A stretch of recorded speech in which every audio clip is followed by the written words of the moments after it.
This time on Roadkill, it is an epic buddy trip to Roadkill Nights. The very best road trip I've ever taken with my friends. Yeah! Yeah!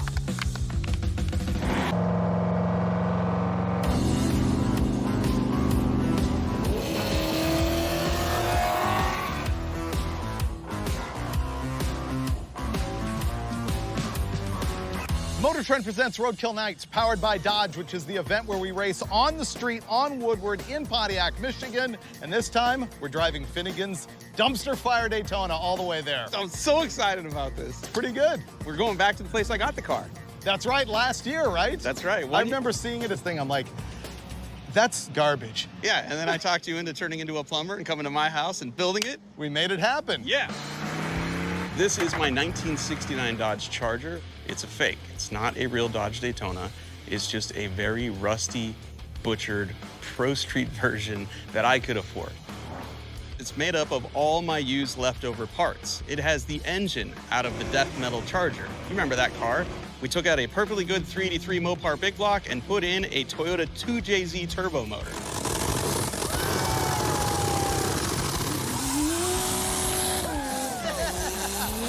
Oh my God. Then I robbed the old 5-speed transmission out of Blasphemy, my 1955 Chevy Bel Air. Out back, that is a bent Dana 60 that came out of my rubber duck Firebird.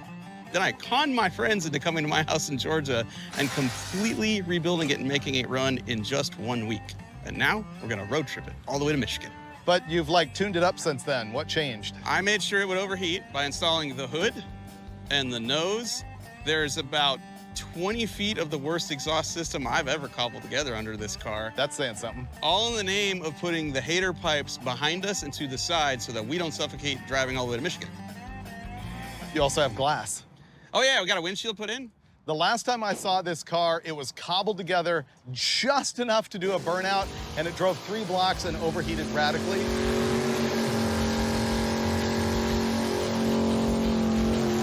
So now we're gonna get in and drive 700 miles. But it's thunderstorms all the way up against the eastern seaboard, all the way to Detroit. We're gonna leave Georgia today and head towards a tornado. Feeling kind of damp right now, actually.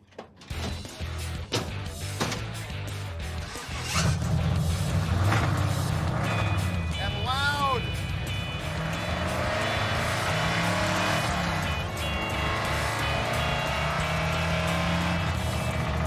Well, we got the Daytona on the road, but here's something we haven't told you yet. We have our buddies with us.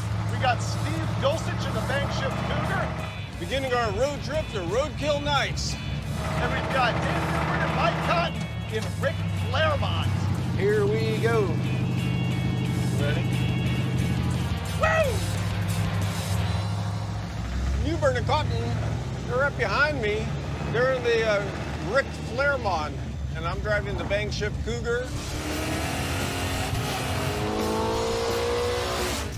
The motor is a 363 Dart Windsor. It's a very compact motor, same as a 289 or a 302, but I've got 363 cubes working for me, so that's pretty good. Plus, it's bulletproof. It's being a Dart block and all. I ended up putting in a Tremec TKX transmission. That was the best thing I could have done. That gave me overdrive. Although, look, the road's wet right there.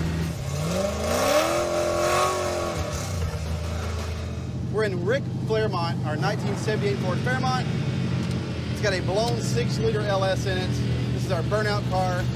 Before it became our burnout car, our first season of Faster with Finnegan, we actually took the 78 Fairmont and kind of went NASCAR racing with it. So we put a 347 in it that actually was not set up for boost, with a 5-speed 373 gear, lowered it down. Yep, we put a 671 blower on a vehicle that wasn't meant for boost. It ran 138 mile an hour around Atlanta Motor Speedway. After we did all that, we took a 6-liter LS that I had sitting in my storage for about 12 years. I have no idea how many miles are on it. We stuffed it back in the car just to get it running, slapped the blower on it, turned it into a burnout car. Oh boy. Skinny tires up front, way too wide in the back. And it's raining. You think Cotton and Newbern are out of gas already? Yeah, they've got an 8-gallon fuel cell with a 671 blower on an LS motor. And a lead foot. That's 5 miles per gallon. That means they're going 40 miles at a time. Hey, we got fuel coming out of the top of that regulator.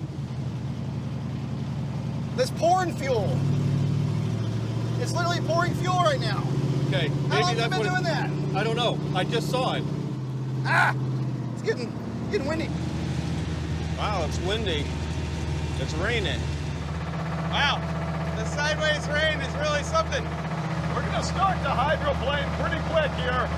But the good news is it's holding steady at 230 degrees. We're almost there. This is so sketchy. I can't tell if the front end's completely wore out or if I'm actually hydroplaning. What the hydroplane is you get water trapped between the road surface and the rubber of the tire, and that just makes it real slippery. So audience, let me explain to you exactly why this is a terrible idea. It's a pro street car. Pro street means that the back half of the chassis has been modified to accept wheel tubs for massive rear tires. In this case, a Pro Track 445 5015. Now the problem comes in the rain because a big wide tire like that really loves to hydroplane. When the rain hits, even though there's sights on that tire, it's sketchy. So I'm wondering if that's what they're having issues with, because they're probably all over the road. All right, we're pulling over. This is just too sketchy. It's right here. All right. We're pulling into Old Car City, USA. It's like a huge junkyard that's got so much stuff. Here's what just happened. We made it about 10 miles. We left. Steve can't see out the windshield, no wipers. These guys in Rick Claremont have a fuel leak. Mike and I are terrified of hydroplaning, and we're overheating, and we can't see. So we pull over, and what do you know? We're at Old Car City, which claims to be the oldest and largest junkyard ever. I've been wanting to come here for a long, long time, but not under these circumstances. No. And the rain broke for just a moment, and they're closed today on Monday, but they gave us half an hour to look around. I've seen so many pictures of this place in all sorts of automotive media over the years, and it's like exactly what I expected. Nothing here is for sale. It's like an art installation. They've got signs and stuff everywhere that are just like entertainment, and so many cars and parts that you wish you could have. This is a short bed, wrong bed. That's kind of wild. So they call these Fords wrong beds. It's an earlier fridge type truck, like 58 type truck bed, but it's what they call a slick on the body. I'm actually frustrated now. Look at some of the parts that are sitting here. Those are actual magnesium wheels. Well, you can tell by the way they're turning colors, yeah. Look at all the hoods. So many cars could get saved if this dude would just cut loose with the parts. Yeah. And the yard would still be cool, still be littered with cars he doesn't want to sell. Look at the tree. It came through the bumper. So the car got parked, and it's been here so long that nature just went like, I don't care about you, I'm going this way. Nature always wins, folks. Buy the cookies, drink the beer, get the car, take the road trip, nature's gonna win.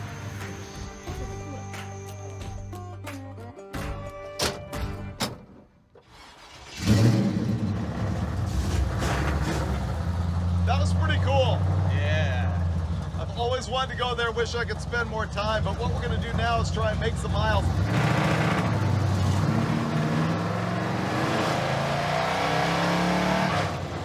Back on the road. Conditions are not that great. The problems we're having is Finnegan hydroplane with this 18-inch wide tires. He can't even drive on this road. Why are we putting a tub car on the interstate? You're not gonna be able to stop if you start to lose it. Yeah, I know. It's a bad idea. You're gonna go right into the other lane. I'm saying I would slow down. I'm saying let's get a hotel in Cartersville. Correct. Here's the problem. You invite these guys and they bring the fail with them. This is like the worst start and stop we've ever had. We're back to zero. We're calling it for the day. Too much rain. Is your gas leak actually that bad? Every time you give it throttle, it starts like puking out the regulator, so I need to fix that, which is great because now I can go back to my house and grab another one and fix it. Okay, perfect. Yeah, everyone's going home. We're going to a hotel, and we will pick this up again tomorrow. Not supposed to be any rain. We're gonna hit the road. We gotta cover about 200 miles a day. Got this. What can go wrong?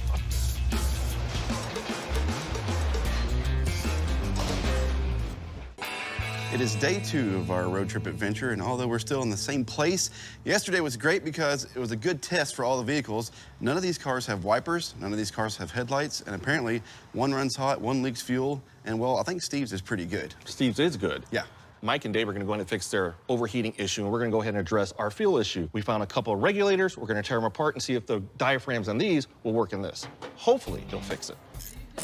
Okay, this is your diaphragm, and it's gotta have maybe a little bit of a tear in it. As it built the pressure, it was shooting out. So hopefully this diaphragm diameter is the same as this one or that regulator. There's not much to the regulator itself except this diaphragm. If they go bad, they go bad. We're just gonna keep it simple and use the lines that were on it, then hook it all up to it, and we're good. When we got back here, we cruised through the door with the engine at 253 degrees. The engine in the dumpster fire Daytona pretty much wants to be on fire. Obviously, we can't have that, so I'm gonna grab some cardboard. I'm gonna make a template and try to make a dam that funnels the air from the headlight holes into the radiator. And then these two guys are gonna come up with some sort of cool air dam funnel system to take the air that's going under the nose of the car and send it through the radiator.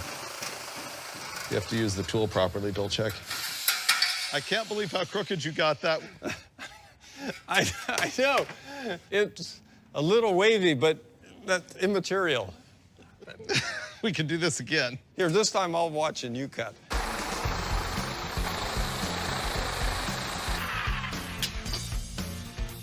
We're good. It's running about 7. Our fuel system is fixed. We got our fuel pressure set where we want it. As soon as Cotton clips these zip ties, it's 100% done. The guys are still trying to figure out their air ducting system to cool that Charger down. We have QA1 shocks on the rear of this car, and when we were doing our burnout stuff, we tightened it all the way up. We wanted it as stiff as we could be, but now that we're actually going 700 and some odd miles, we want a soft ride. So now we get to go back there and turn those knobs down and actually get some cushion in those shocks, which is great.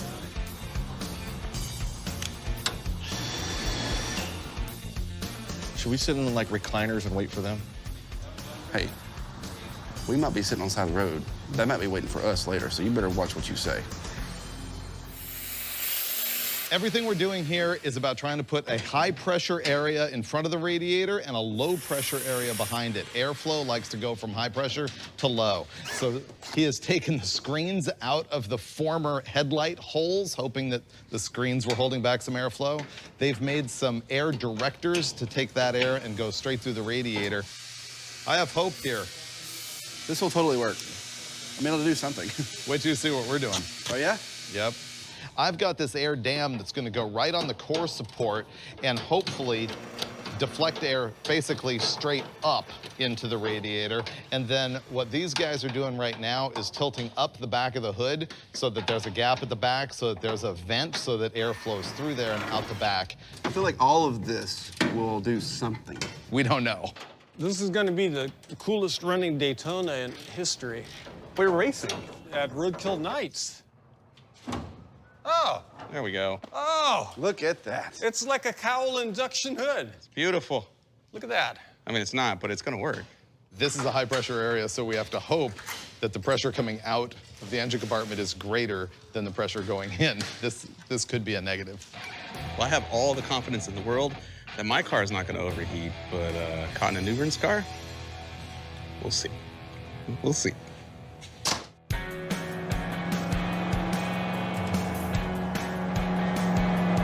It's not climbing anymore. I think it's fixed.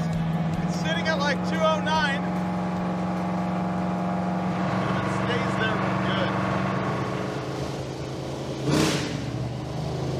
I wasn't ready for that. This is badass. Dude, this is great. Oh, man. This is great. Like, Let's do the math. We went 20 miles yesterday. I put in almost, let's just say 3 gallons. Okay? It's an 8-gallon tank.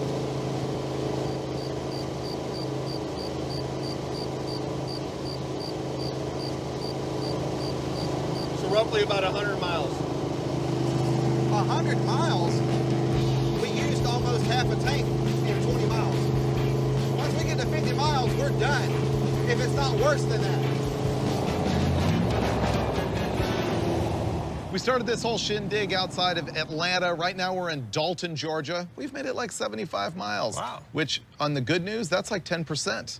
I think that's moving. Yeah, we're trying to get all the way to Pontiac, Michigan for Roadkill night. So far, things have been perfect with the bank shift Cougar.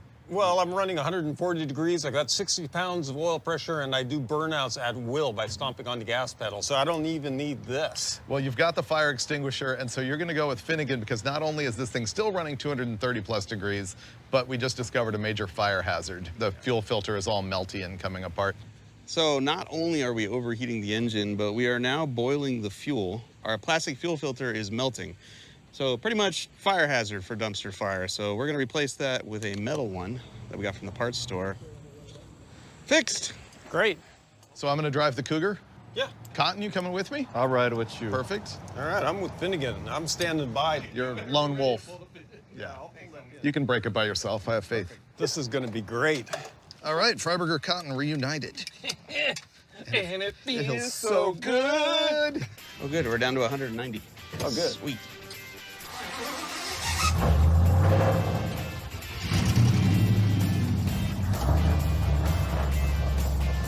All right, Dulcich, let's hope it doesn't rain. I know.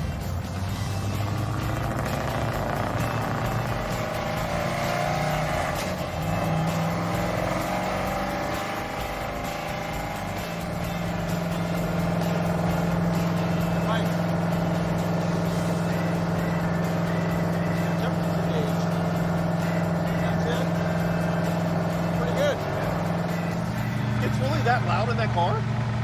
It's really loud in that car. Wow, that's slow.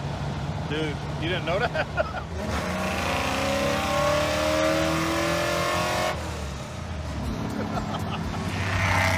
This is clearly the fastest car. Oh, hush!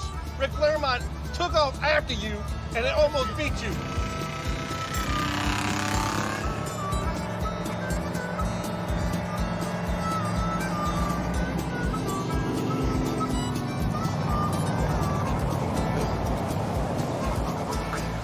So far, my personal Motor Trend road test experience reveals that the bank shift Cougar is the best road car. Oh, thank you, Freiburger. It is. Yeah. But it's not the coolest car. That's still a shootout between the Daytona and Rob Ferry Duster, whatever that thing's called. Yeah, I'll take that. Claremont, you say it with authority and bass when you talk about that car. Fairfield? Here's the cool thing. We got permission from the Fireworks Supermarket to do a three-way burnout in their parking lot. So who's riding with who? It's the Daves in the Ferry whatever. Yeah, stop it. You picked the right car, my friend. And then the mics will be in this. And the Steve will be on his own.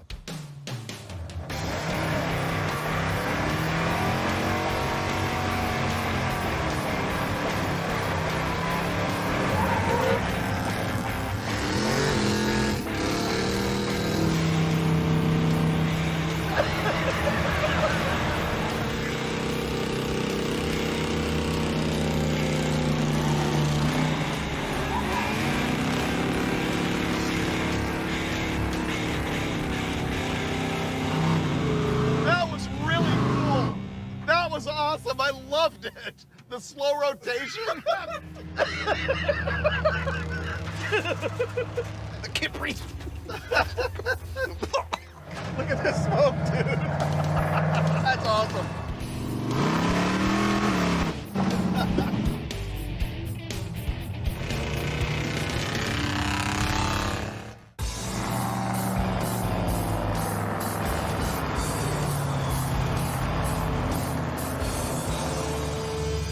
Time to switch it up.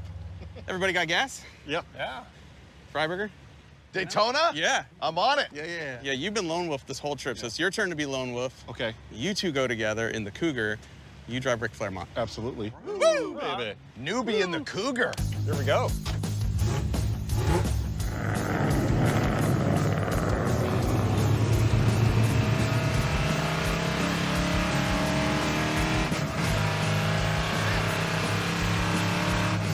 Pretty good. Is this right? Or faster, slower? Yeah, you're going 60. So it'll run cool at this speed? Oh, yeah. You can go 3,000. It'll stay at 210. So what's the vibration in the clutch pedal? I think the whole car vibrates because of the drive shaft. Yeah, I'm feeling it through the clutch. I just live with it, you know. Yeah. We never ever balanced the tires on this. It's like shakes like crazy.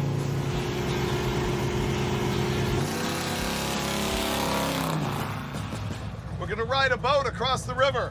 We're in Kentucky. That is Ohio over there, and that is the Ohio River in the way. We're at Anderson Ferry. This thing has been here since 1817, and we're gonna load our cars on it and drive across. This is cool. Yeah, man. Dude, I'm on a boat. Yep, I'm on a boat. your favorite thing. Take a good hard look. This is slick. Have you ever had anybody do a burnout on your boat? He doesn't care. He said yes. Really? He said yes. You're doing it. Okay. Dude. Finnegan just got permission to do burnouts on the boat. Wow. This is so cool.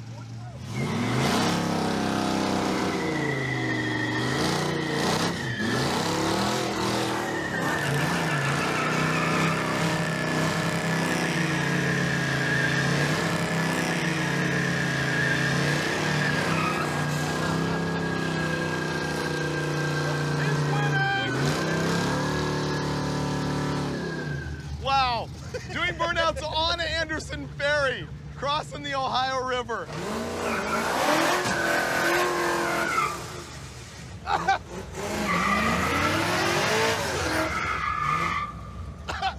No one does this. This is amazing.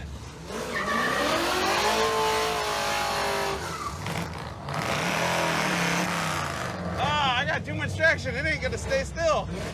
I smell your clutch, Dulcich. That was absurd. Super dangerous and stupid. But who gets to do that? We're on the Ohio River. Look at that. This is pretty sweet. Nice work, dude. I was pushing the front tires. Definitely Claremont wins that deal. That had a lot of flair. Another lifetime roadkill experience. Burnouts on Anderson Ferry. And now we're in Ohio. That was awesome. Oh, that was the greatest thing ever. I can't believe they were just like, yeah, do burnouts, whatever. I asked him if it had ever been done before. He said, yeah. I'm like, can it be done again? He's like, I don't care. Yeah. All right, cool. Well, that was a hell of a day 3 ending, Steve. No, we covered some miles.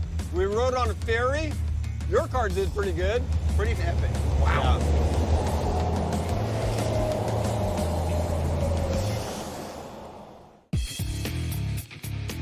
It's Thursday, and although our plan has us arriving in Pontiac, Michigan, about 285 miles from here tomorrow, the event doesn't start till Saturday, and it is Roadkill nights, which means I don't think we got to be there till Saturday night. So why not stop under a freeway overpass to install a tunnel ramp? Tunnel ramp. Tunnel ramp. But the great part is that we're gonna cut a hole in a 1-year-only 1970 Charger hood. This is how much I care. Yeah. So here's the situation. This hood that we're about to cut is actually a difficult to find unit. Charger guys really value them. And I could be wrong, but I don't think they're reproduced. All right, Nimbin, let's put it on the moving blanket so we don't scratch it. Yeah. Wouldn't want to damage it. What we have to do here is change the intake manifold. Super easy on a big block Chrysler because there's no water that flows through the intake and you don't have to remove the distributor from the engine block. What's a tunnel ram? Basically, it's dual quads on a big high-rise intake with really long intake runners. They guaranteed make more torque. They usually make more horsepower. Come, right. There we go. There we go. We're getting it. Yeah, Dulcich. That's a ba-bam. You got it? It's hot. Woo! That's a lot of glue. It's already sealed on the other side, and you don't need a gasket on this side. And the perforations will be intact because Right.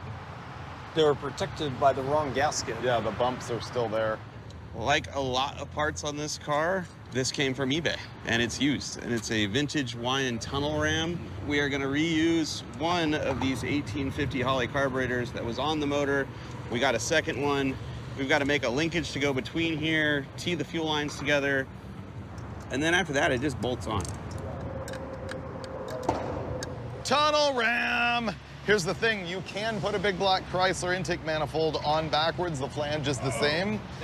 But on the tunnel ram, there's some angle to the carburetors, and it is on right. Look at that. That looks awesome. Instant hero. Bolt that junk on. So much better. You know, people actually think, quote, you can't drive a tunnel ram on the street, but you can make these things great. The only thing about them is that they might not cold start nearly as well, but aside from that, you can make these perfectly drivable. Dulcich is gonna master that linkage with the mechanics wire. I like it so much, I kind of want to see the whole motor. We don't have to cut the hood. All right, wide open. I love it. We're ready to fire it. No sparks. Oh, kill it. Maybe want to fix that leak. It's that. That's that. And now it's pouring rain. Perfect timing.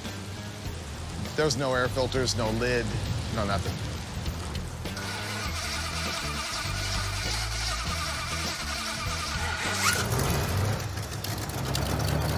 We do have a little bit of a vacuum leak in the back corner over here, so we're going to see if we can tighten the bolts and make that go away.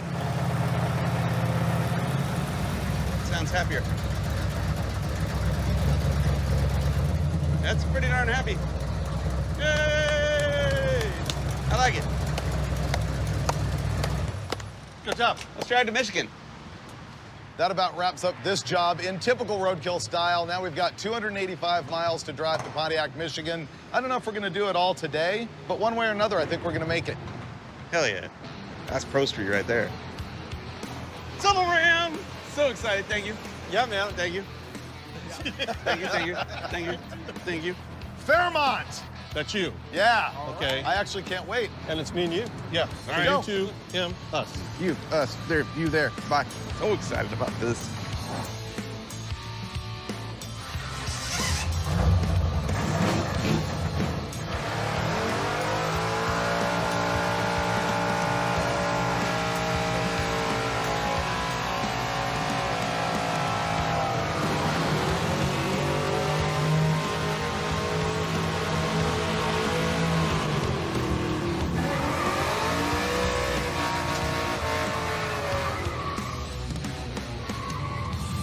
So now I'm cruising in the Ric Flairmont. I have to admit, I needed that name explained to me because I didn't know who Ric Flair was, apparently a pro wrestler. This is actually one of my favorite cars. I had never seen it before we took off, and I loved riding in it with Newbern, and now I'm gonna love driving the thing. I know it does good burnouts.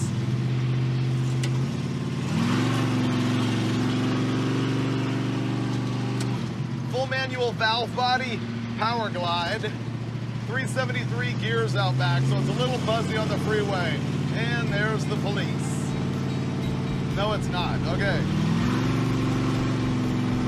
One thing Roots blowers are not good for is keeping an engine cool. They do pump a lot of heat, but they seem to have that dialed in on this car. It cruises at about 180 on the freeway.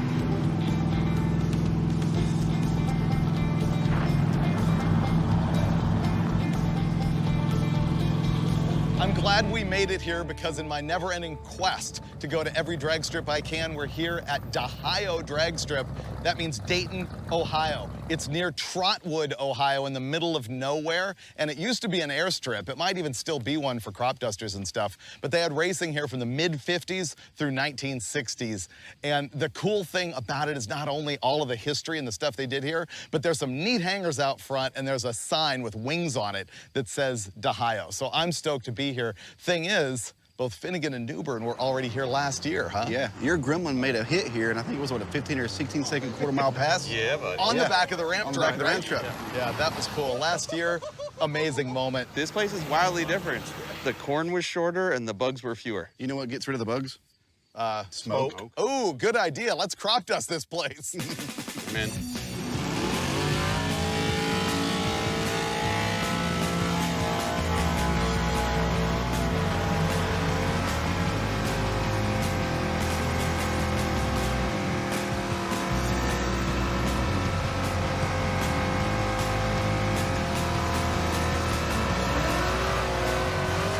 Everyone's so much better now.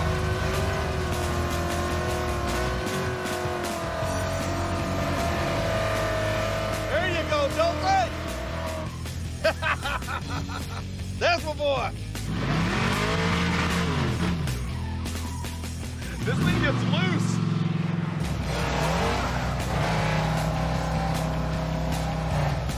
I thought I was going into the corn there for a minute. What up? Hopefully this is the last day of driving this awesome road trip we're having, but we need to do a car change again. How are we gonna set this one up? Well, I want to invite Finnegan to ride in my Mercury. He hasn't been in it yet. I've seen the taillights, I just haven't seen the interior. It's really good. I'm in, let's do it. It shrieks. I'd like to drive the dunk, whatever we call this thing. I'd like to drive this. Oh, but can man. you ride with me? No, No, I'm talking to this one. You're with him. I'm talking to this one. Oh, if I ride with you in that, I won't have to actually listen to you. Because it's so loud. So this is perfect. All right. I mean, I get some quiet peace time. That wasn't very nice. Day 5. Yeah. All the honesty's coming out. Yeah. Okay, let's get in the car. He'd rather listen to the worst exhaust ever than you. Oh, man. We get in. Oh, hell. Oh, there's carpet in here. This is luxurious.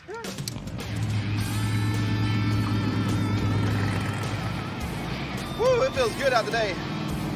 Feels like it's gonna be a hot one, but for right now, it feels nice. It's gonna be a hell of a day. Oh, yeah, that car is loud. I can hear it over your car. Oh, I know. It looks pretty mean from the back. Yeah. Those big meats on it.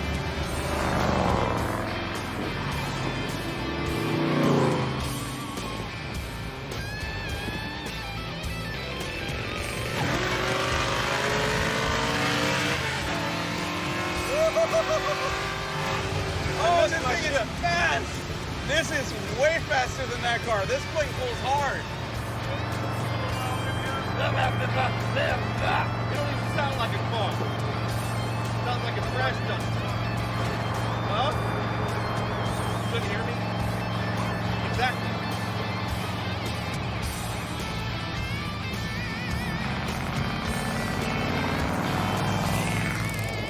I think we've done our penance. Yes. Whatever it's called, Daytona. Dumpster trash fired thing. It is miserable for one reason. Exhaust system. Oh, it sucks. Like, drive's good, seats are good, everything. Man, the exhaust is loud. I think everybody loves the ride in the Cougar for the most comfort. 100. You don't think so?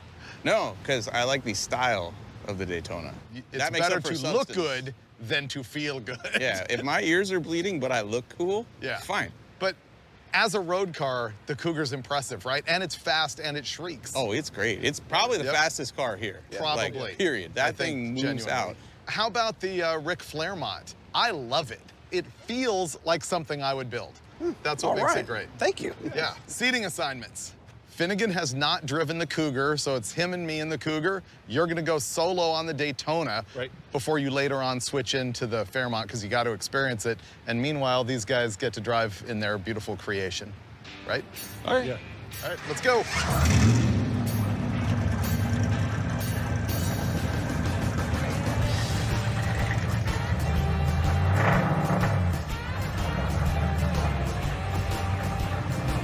Old buildings are so cool. Oh, architecture's great. Interior, though.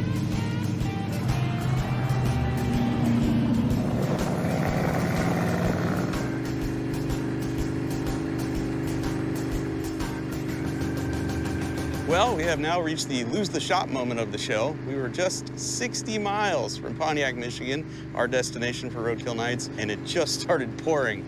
We needed a way to keep the water out of our engine, so Newbern and I grabbed some cardboard, smashed it on top of the carburetor studs, then we covered all the cardboard in tape, and now I think we're ready to go on the highway and find out, will it hydroplane?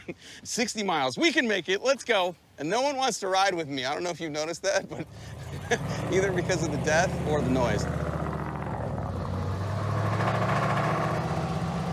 right, car, please don't slip and slide.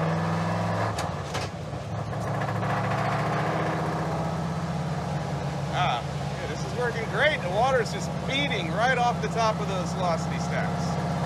No problem. Guess we're gonna get on the highway. Yeah.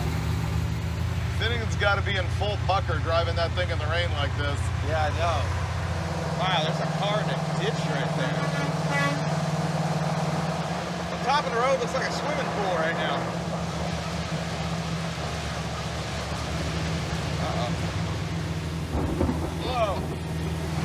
like lightning just now.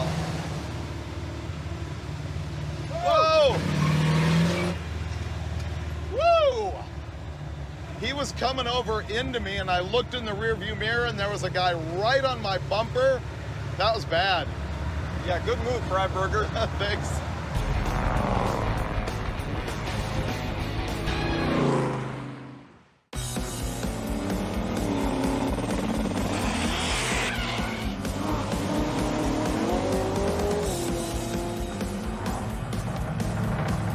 Finally, it's Saturday morning, and we're headed to the venue for Roadkill Nights in Pontiac, Michigan, with racing right on Woodward. It's gonna be great. Later. What's up, man? Hey, how's it going, man? Hey, man. Appreciate it. Thanks, buddy. Look at all these cool cars. Woo! All right. All right, we made it. Well, ready for a big day? Yes. And now it's official, not even a theory. All three of these cars made it to Roadkill Nights. Yeah. Yeah. Yes. Brand new location this time. We got drag racing on Woodward right over there. And I think we're gonna have the Claremont Yes. versus Dulcich. That's not fair. He's got a supercharger.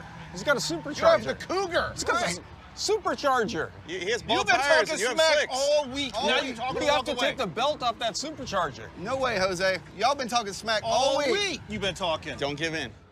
So that race is going to be coming up. You'll also see us doing all kinds of stuff. We got autographs, we've got concerts. The Dodge thrill rides are going to be out of control at this new location. Tons of stuff at Roadkill Nights. First up, though, we got to get some slicks on this turd, right? Oh, yeah.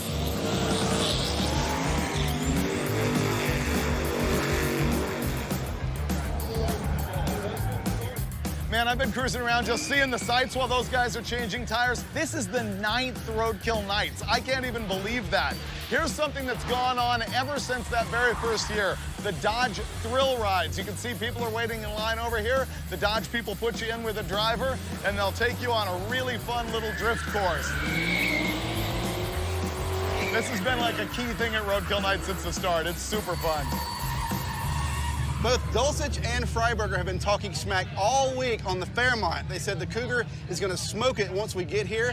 I think it's going to be a close race, but it couldn't happen without having to swap new tires on because our old ones were completely bald. So Mickey Thompson hooked it up with some 255, 60, 15 ET Streets. I'm going to have these if I stand any chance against Dulcich. Looks like it's getting ready to pour rain, and I don't want to hear Steve complain about anything, so we're going to go ahead and put his 2810 5s that he has on here. We're going to put them on before it rains, so there's no excuses. He's going down like a gentleman.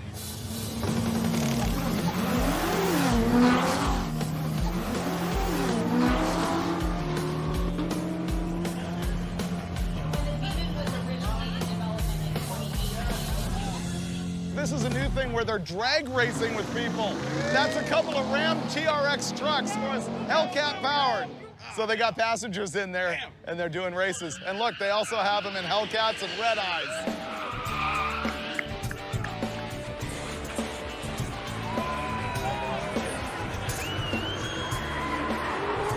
Now we're looking at our new drag strip on a different section of Woodward Avenue. Looks way better than anything we've had before. This is incredible. Like, there's wind lights at the starting line. Yep.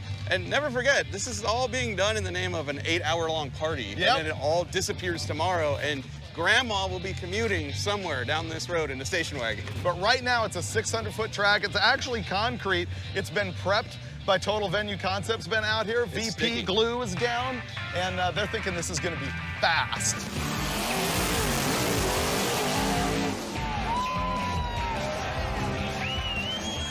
All right, this is David Freiburger from Roadkill. I'm here with Mike Cotton from Duster with Newbern and Cotton. We made it to Roadkill Nights. We raced down Woodward. We're having issues with Finnegan's Daytona, most of which means it's about to rust in half and break.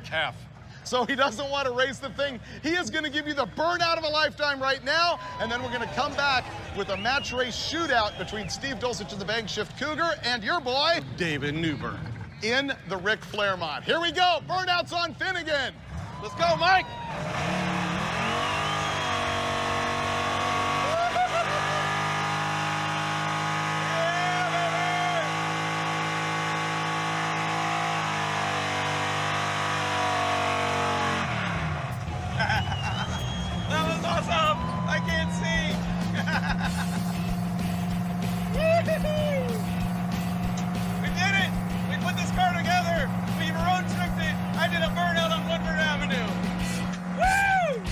right, so here comes an actual side-by-side as Rick Flaremont in the bang shift Cougar. The Cougar over on the right-hand side, that was the very first vehicle on Roadkill Garage. It was in episode number 1, and at one point belonged to Freiburger and now belongs to Mr. Steve Dulcich, Dulcek.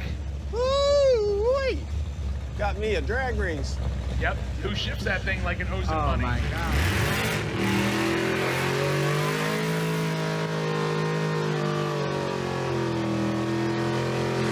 You know Newbern is going to kill it on the burnout. Right. The thing is, Dulcich has been mind surfing the launch here all week. Okay, but listen, you guys have called us out all week. His mindset is right here, bro. Oh, yeah? We've never had that car ever to do drag racing. Yeah. It's always been burnout or something. We got slicks on there. Now, your boy has slicks on there also. Yeah, but he's also got a stick. Well, but your boy also hits or miss. Right. So it's either a 50-50 he's going to have a great launch, or a 50-50 he ain't going to have a great launch. He's been practicing. Oh!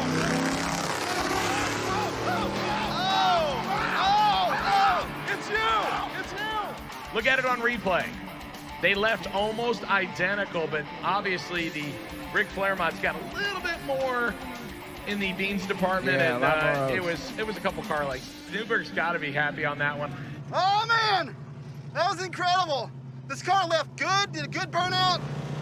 I don't know how close Dulcich was. I know I beat him to the finish line, but I don't know where he was. So I hope he didn't miss a shift. I hope it was a good race. That's one thing I hate is when you're in like a situation like this and you got a stick shift car and you miss a shift. It's such a bummer. I hope it was a clean run for Dulcich because that was awesome. Looks like it got me, you know, but it's a good race. And it's Cotton Newbern winning the overall road trip to Roadkill Nights. Thank you very much to Dodge for making this happen again. Gearbend for supporting the drag racing. You guys for coming out. Dulcich, man, it's just been a really, really good time. Until next time, which will be the 10th edition of Roadkill Nights in 2024. Be there. The victory went to Newbern, but you know what? Everybody was a winner. Roadkill Nights, powered by Dodge, is amazing. And the drag strip at our new location is absolutely killer. You know what else was radical? Off camera after the event, we had a concert by Ice Cube. That's how fun Roadkill Nights can be. But Finnegan and I were talking amongst ourselves, realizing that he and I haven't raced at Roadkill Nights in way too long. So we've got big schemes in our minds, and if they actually happen, you will see them on an upcoming episode of Roadkill. This time on Roadkill, we took the Eldorado and made it oh so right. Yeah, not so much here or here. Just focus your attention back there. Yeah, the end of the car that actually drives, not so much. The back half looks amazing. That's the part we worked on.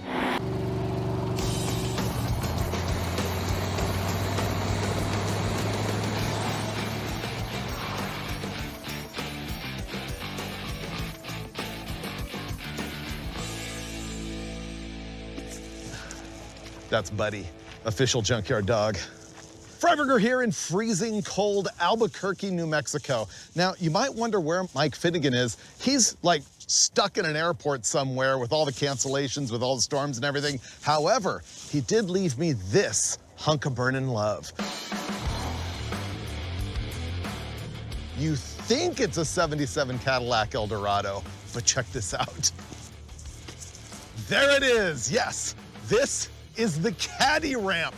Somebody put a 16-foot bed in the back of this thing, and the thing you gotta know is that the Eldorado is front-wheel drive, and so therefore you can whack it in half right here, install a bed, and still drive the thing. It's so convenient. I think we know Finnegan's affinity for ramp trucks. This is the caddy ramp. What we plan on doing is getting it running, and we're gonna go to one of Finnegan's drag boat races in Parker, Arizona. I think you can see how this is gonna go. All right, let me make this pile run. Oh, it's a 425, not even the 500. And Quadrajet. All right, we can make this run. I think we're gonna have to go battery, fuel, air, spark, and see if it runs. And we can play with the dog. Ready?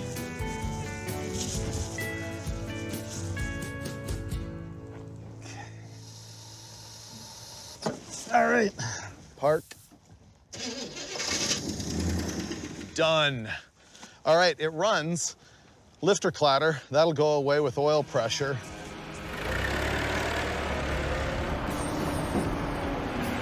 All right.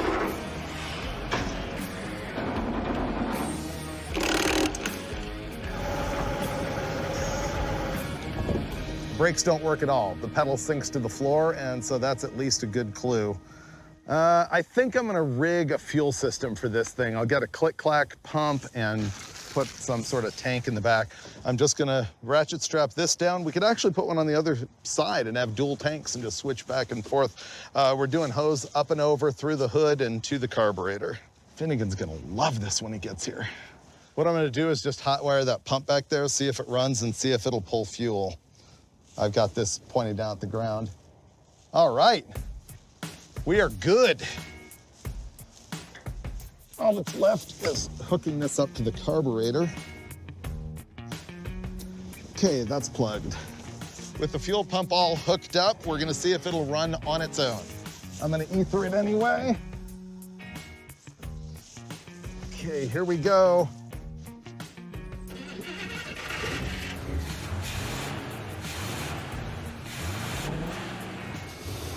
There we go.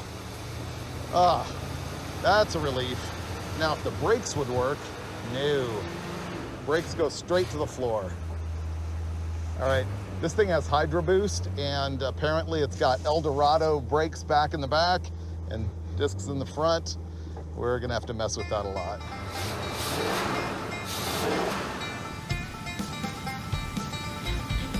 We're making progress on the revival of the caddy ramp. Our 77 Eldorado with the ramp on the back. I got the thing running after like rigging a fuel system on the thing, and fortunately Finnegan just showed up so that he can fix the brakes. Hi, friend. It's a thing of beauty. It's, oh, dude, it's mint. Did you bring your welding skills? Cause this thing's folding in half. Really? Yeah. It's that bad? It's pretty bad. Oh. So no brakes whatsoever, which might be a blessing, because this thing flexes like one of those articulated buses. Maybe that's for low approach angle, you know, like ease, unload, unload, load. Have a look. Oh. That whole little frame section flexes. He's coming to the realization of what we've gotten ourselves into here. Oh, wow. Yeah. So I thought if we put this on stronger and plate this right here, we can at least triangulate it. All the movement is right here. All the... Anything's gonna help. Yeah. We gotta fix the brakes before anything else. Did you see the exhaust? Bro Speed. Yeah. That's the name of the tip, is Bro. Yeah. Yeah. I think the trailer's actually nice. Like, if you separate everything, right? That's a nice trailer. That's a stylish automobile. Separate, these are two valuable items. Together, death. So we just need to marry them in a little bit better fashion so that we're less scared. Okay, I'll bleed the brakes. All right, ready when you are, sir. Open. Down. Closed. Up. Open. Down. Let me check the reservoir. Okay, still got a little air coming out. Fluid, that's good news. Closed. Up. All right, I'm gonna go to the other side. Great. We got a lot of air out. Awesome. That just means there's a leak somewhere. This is going really well. Open. Down. Woo, a lot of air. Oh, we're getting something. Oh yeah, I think we're there. I think once it fires up, it'll be good to go. We might be. Okay.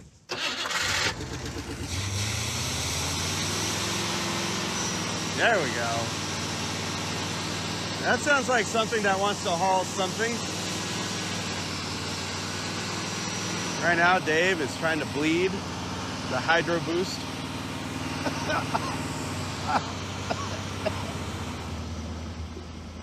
You hear it try and die when I hit the brakes? Off. On. You got brakes? My foot's on the floor of the brakes.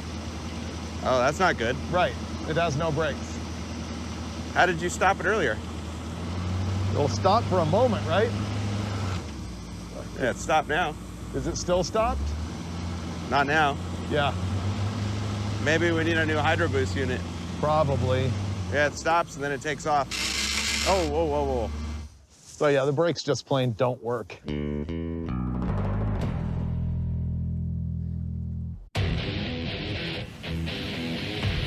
now it's a month and a half later for reasons you don't need to know. But we're back with our Caddy Ramp, which is a Cadillac Eldorado with a flatbed on the back. Last time we were here, I made this thing run, and then we made a fuel system, and now somebody stole the gas tank off the back. Our fuel pump is still here. Just the can was missing. They left the clamp, too. That was nice of them. There's no gas in that can yet. Let me start it on whatever's in the carburetor, and I'll see how the pedal feels. Oh, I forgot. You can't turn the key all the way. Yeah, the key doesn't go. Say something nice to it. Right now, the pedal goes clear to the floor, no resistance. Oh, hold on, we're losing the battery. I don't think there's any gas in this carb. Is there starter fluid in there? Right here. Don't dent the paint. This can's no good. Did I just do that? Yeah. It broke the nipple off in the can. All right, tell me when. There we go. Go ahead.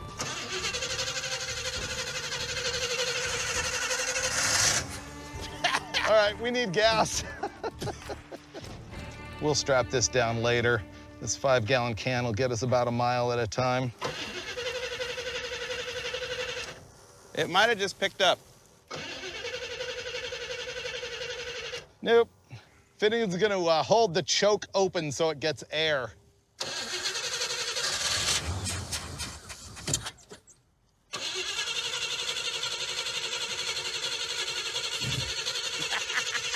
Season 12, we don't even flinch. That was awesome. What we're gonna try and do is prime the hose because the little electric fuel pump won't lift. Okay, this is now full. Turn it on. Okay, here we go. Yep. There we go. Cool. It'll totally work this time. I'm gonna hook up the pump. Okay.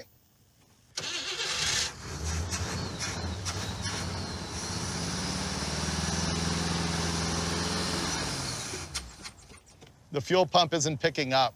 Yeah. I think when we left this car, it ran. I do remember hearing an engine make noise. I don't know. We got no fuel system. Are we making any pressure here at all? We got any flow? Ready? Ready. Yeah. Nothing. If I take this filter off, then we have no fitting in our pump. Take off the filter and let's see if we can blow through it.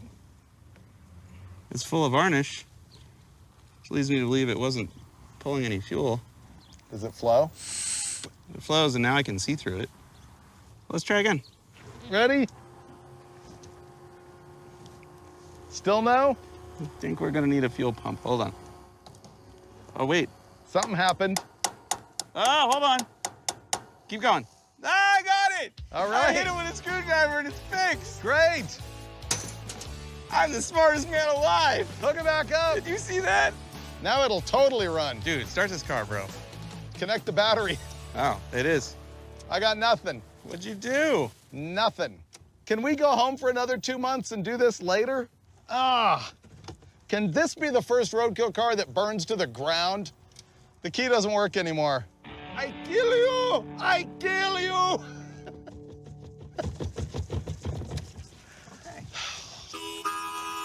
I hate this car. There's a reset button, Dave. A reset button? On the battery, buddy, there's a reset button. Now it runs perfectly. The reset button's the key. That was on your end. To recap, we've shot fire in my face. I've tasted gasoline twice, but it runs now. And that's all that really matters. Never quit your dreams, children. Oh, dude, it locked up that one. And that one. 50% of the brakes over here work. Was trying to do a front-wheel drive burnout. That was cool. Basically, the pedal goes all the way down and then stops. And it stops fairly significantly. I feel like this is enough to get us somewhere where we can eventually change the Hydro Boost if we feel like we really need it. How does it feel with like 1,800 pounds of boat on the back of it? Well, if we get rid of the trailer, it's probably more like 8 or 9. That boat's only 900 pounds? Oh, it's missing the interior. It's just fiberglass with a motor. The motor's probably 350, 400 pounds. So what you're saying is we're good to go? I say get rid of the trailer and we're fine, dude. All right. Now that we've got the brakes functional, here's what our plan is. See that boat right there? We're taking it to the river. Our caddy ramp car runs. It sort of stops so we can finally reveal the scheme. See this boat that's been sitting here the whole time? We are gonna load it on the back of the caddy ramp and theoretically drive all the way to Parker, Arizona. Where there's a bar on water that we can get to in this boat. Do you know why I'm excited about this boat? No. This boat, this shape, if you look down the front. It's a tri-hull. Right. If you take this and you chop the top off of it, it looks just like a CP Going, an Earl Smith, a Rouse. All the really fast river hot rod jet boats are direct copies of this bottom. We could take that 85 horse, whatever that is, off the back of this someday and put a jet drive and a big block and have grandma's hot rod jet boat. Just throwing it out there for the future. No. Yeah, we could. We could, but instead we have, what is it, an 18-foot bow rider? If you get rid of the trailer, it's light enough where I don't think it breaks the caddy ramp in half by towing it. Before we do that, I really feel like we need to take the caddy ramp around the block at least before trying to load this. I agree. Fuel pump. Running. Ready? Yeah, man, let's go. Stopping. Yeah, it's got brakes. Stopping. Don't use them all up in one place, though. Save those for later when we really got to panic stop. It's so noisy. Oh, hey, it's still back there, dude. it's like a trailer, but attached. This is great. There you go, there you go. Yeah, yeah, you got this. 600 miles. It's gonna be fine. Here we go. Imagine valet parking this sweet piece in Vegas. Are you trying to make the trailer fall off? Yes. I would love to cut the back half off and just drive front wheel drive. Uh-oh, bump. Worked. It's totally good. We're fine. All right, are you ready for full-on brake check? Sure. Dude, it's money. Money. That's the only tire smoke this thing's gonna make. Floored. What is that noise? Hubcap? Is it? I mean, Oh, no it's brakes. broke. No brakes. Turn it off. Engine braking. Shut the motor off. Leave it in gear. I am. Ready for park? That's a red light, dude. Hit it. All right, I'm scuffing the curb. Are you ready? Oh, Jesus, dude. What are you doing? You all right? Yep. Oh. Okay. Hey, it found park in the last second. That's our vehicle. Oh, that was death. I don't know, dude. This thing is as clapped as it gets. That was about the sketchiest thing that's ever happened to us. Brakes gone. And it wasn't the Hydro Boost, it was something made a big cracking noise back here. Something mechanically broke. I heard something steel break, and I Brakes. went, huh. And then he's like, no brakes. None. And all I could see was red light, an intersection, and traffic, and nice work putting it against the curb. Maybe took out the brake line, or... I do not love this thing. It is so bad. Oh, I know what's wrong. Huh. Problem number one is the suspension completely collapsed, which then smashed the brake line and broke it in half. Okay. Problem number two is everything I'm seeing under here leads me to believe we're gonna die. Yes. Like, even if you fix the brakes. Uh-huh. Dude, this... Oh, wait. What? I got it. We both agree that everything from here back is bad, right? Yeah, and nothing from there forward is great either. Right. But our new boat trailer is actually pretty good. So what if we just cut it off here Oh, and do the trailer thing? and then attach our boat trailer to this, which will hold it up, and it's front wheel drive. We don't even need this. And then this takes the boat somewhere much closer and launches it. Our Cadillac broke in half, so we did have to flatbed the thing in here. But because we're in Albuquerque, New Mexico, we were able to darken the door of 10 Tenths Motorsports, which is run by Shay Seafeld from the Motor Trend show, Runs Good. Wait till you see this, it's so bad. I'm looking forward to it. Look at the overhang on the flatbed. Oh my gosh. Wow. I'm pretty sure I saw the axles were welded together laterally. We think this axle is the stock one off the Cadillac. I mean, as bad as this looks, I'm a little jealous that I didn't buy it. Watch how folded in half this is. The back tire's not even touching the ground. That's gonna hurt if it goes. Wow, that's bending the frame rails. I believe everything happens for a reason. We were destined to buy this, and it was destined to break mere blocks away from the junkyard we got it from. And why not break here in Albuquerque, where our new friend Shay's shop is? We're gonna cut this off. Then what we're gonna do is we're gonna get another axle because Shay wants this trailer for his own, I don't know, tow business or something. We're gonna put another axle right here. We're gonna make our own frame section with a trailer hitch. Then we're gonna hook our Apollo boat trailer onto the back of this thing, and we are still going to go body of water and pretend like we made it to the Colorado River, because we're not quitting. Yep, keep it straight. All right, not bad. That's not so bad, see? Now we just jack it all the way up really high here, and if it doesn't break in half, we just sawzall it. Yeah, this is gonna be awesome. I can't wait. Just tell me when to stop, because I'll just... I'm not gonna tell you to stop. No. There we go. Oh, wow. Look at it bent.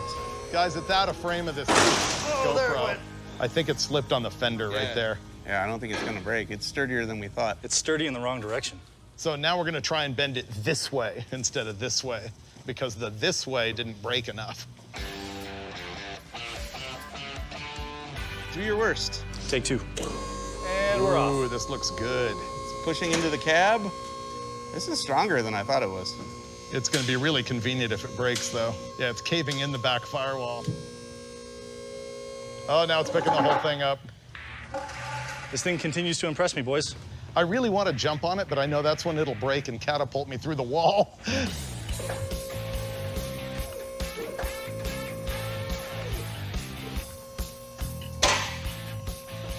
Oh, there goes the rear body mounts, I think. I like it. The only thing holding on are those screws, those 1-inch bolts or whatever they are.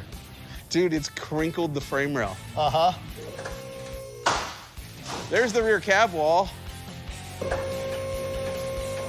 After inspecting, Shay noted that the frame is completely torn through, but these two bolts, one on each side, were holding it together.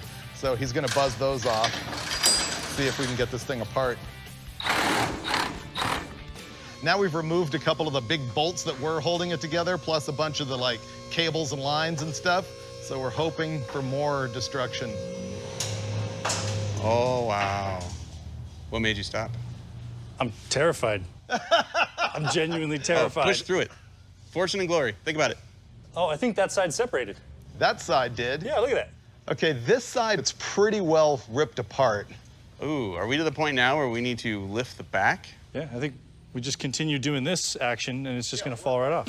We've been battling this thing for like 3 hours at this point, and we're way too lazy to do it the right way. And so we've sliced through the frame rails in the top, and we're still working on getting it to break apart. It looks so promising, but nothing's happening. It's bouncing off the ground. Oh, Mike!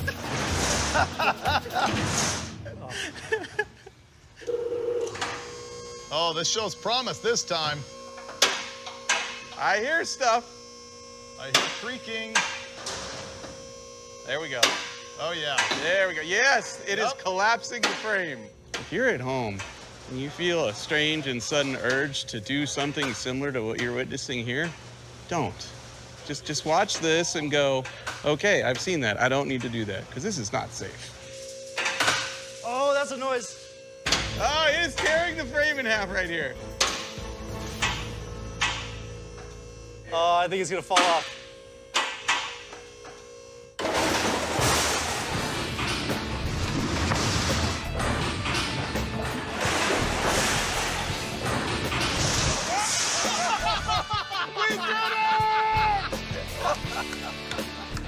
Wow!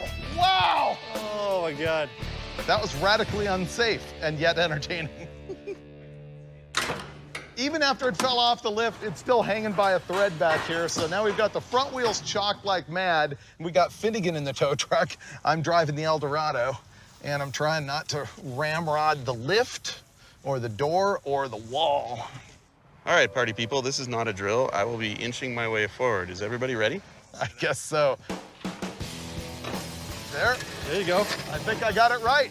Yep, wheel the other way, other way. Other way? Yep. Okay. Oh, yeah, I see. Hard that way, and you're clear. Great. Yeah. All right. Perfect. Now, keep going. Yay! boom! Did it! Oh, that was great. Nailed it. Good thing that's another Motor Trend's car. That was doing the wrong thing the right way. Good job, everybody. Yeah! That was awesome. Oh, dude. We got feet. We got feet to spare. The trailer almost smashed that Mustang. That's only a runs good car. It doesn't matter. Yeah, no problem. You realize we're going to be back tomorrow, right? I'm looking forward to it. He's looking forward to it. Can you believe this guy? He's the best actor we've got on Motor Trend. Yesterday, we made our Cadillac fall into two pieces. It was expert.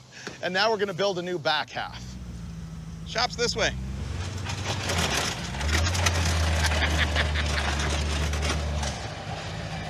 Oh my goodness. Wow. There you go. Keep it coming. All right, hold it right there. Yeah, it's probably perfect. So Okay. You're good at driving this, Freiburger. It's a real drag. Don't judge me, but this is a crude rendering of what we're going to do here today. This is a cross member, which we're going to attach to the back of our Cadillac. This is a rear frame section that's going to step up over an axle that we got off Facebook Marketplace. There's a leaf spring that we got from a local trailer store. This is a 5-gallon bucket that may or may not be used later to mix margaritas as we drive. Who knows? But essentially, we're rebuilding the back half of our Cadillac because somebody professionally removed it yesterday. In order to attach that whole contraption that Mike described, we need to make some frame rails in the car. And we're going to put them fairly far forward so that it's stiff, so that we don't have that big bending moment like we did with the flatbed. And what we're going to do is add some 2x4 tubing. We're going to lay it flat, and we're going to go pretty long. And then when we go to a vertical piece on the end like this, we're going to be able to triangulate it and gusset it up in there. It's going to be strong enough. My job right now is to go in there and make it all nice and flat so that we can attach it really well. And I'm also gonna have to clean up the ends of these frame rails that we absolutely mangled yesterday.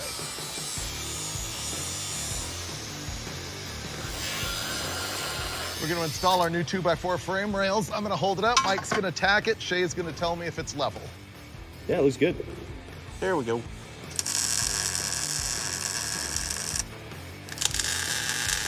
We got everything placed in here. We've got a good, like, 1.5 feet of attachment to the frame, so that's gonna be good.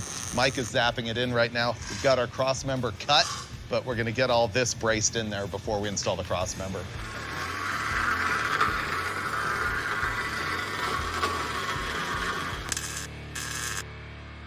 So how much do we trust these lengths of frame rail? Well, having seen what I've seen already that was on the car and clearly perfectly fine, this can't be worse. It isn't carrying anything except for the weight of the vehicle, right? Right. And the tire's gonna be like here, so there isn't a big leverage on it. Right. And there's no torque from no power. torque. Because there's no drive shaft going to the rear axle or anything. Imagine it as a wheelbarrow. You're just doing a wheelbarrow back That's end. it. That's it. That's a good way. Right. That's why we came to the right place. And wait till you see our plan, because this is gonna look amazing.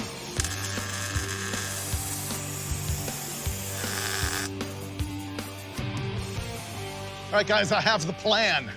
We went to the four-wheel drive shop down the street, and they sold us two 40 by 13 5017s for 50 bucks. Here's what we're doing. We got this axle, which is a GM 10-bolt. It's out of a 64 Impala, but somebody torched the upper ears off the case, which is wild. So that was 150 bucks. Mike has got it all measured out here, so we should be able to set the axle on these jack stands and be pretty close to eyeball on the center line of where the tires need to go.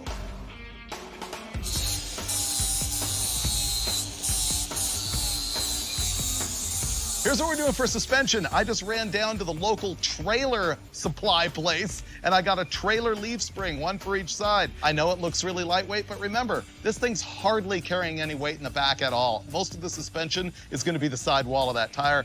This will give us a little bit of compliance, a little bit of something.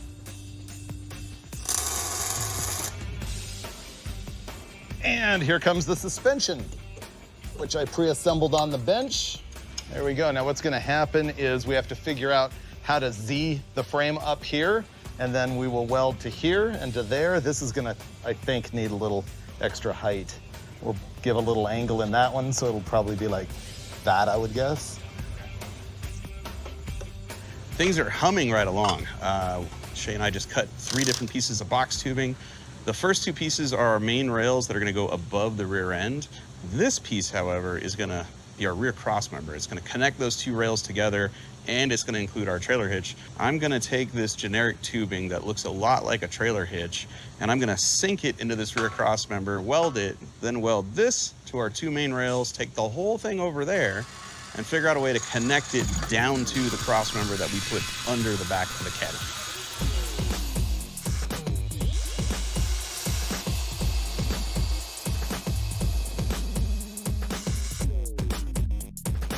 I have a plan. Okay. Cut up the wall here, just get it out of the way, throw the seats out. We run a bar from here into the interior, behind the front seat, right to the frame rail that's there, and then, just because, a little bar right here, just a little touch up. And then we plate the bottom of the frame rail.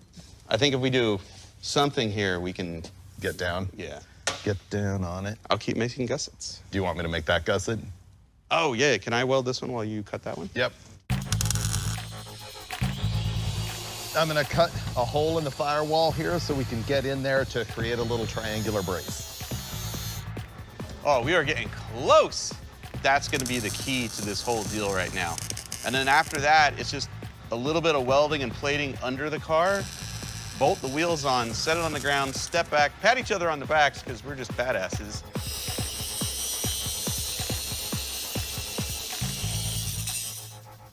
We're moving on to mechanical stuff that isn't brakes, because basically I'm standing around hoping that Shay will do that, to be honest.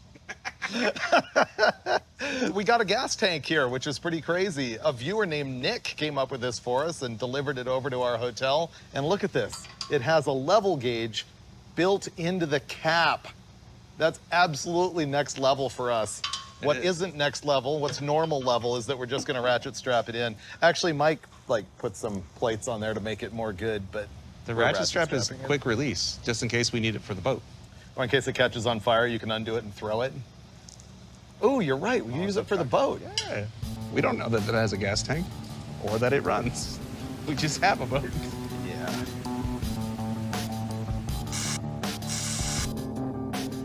So we're almost done with our rear brakes. The only thing left to do is for me to repair the existing brake line with a new flare and then make a small hard line that will go to our flex line to our rear axle.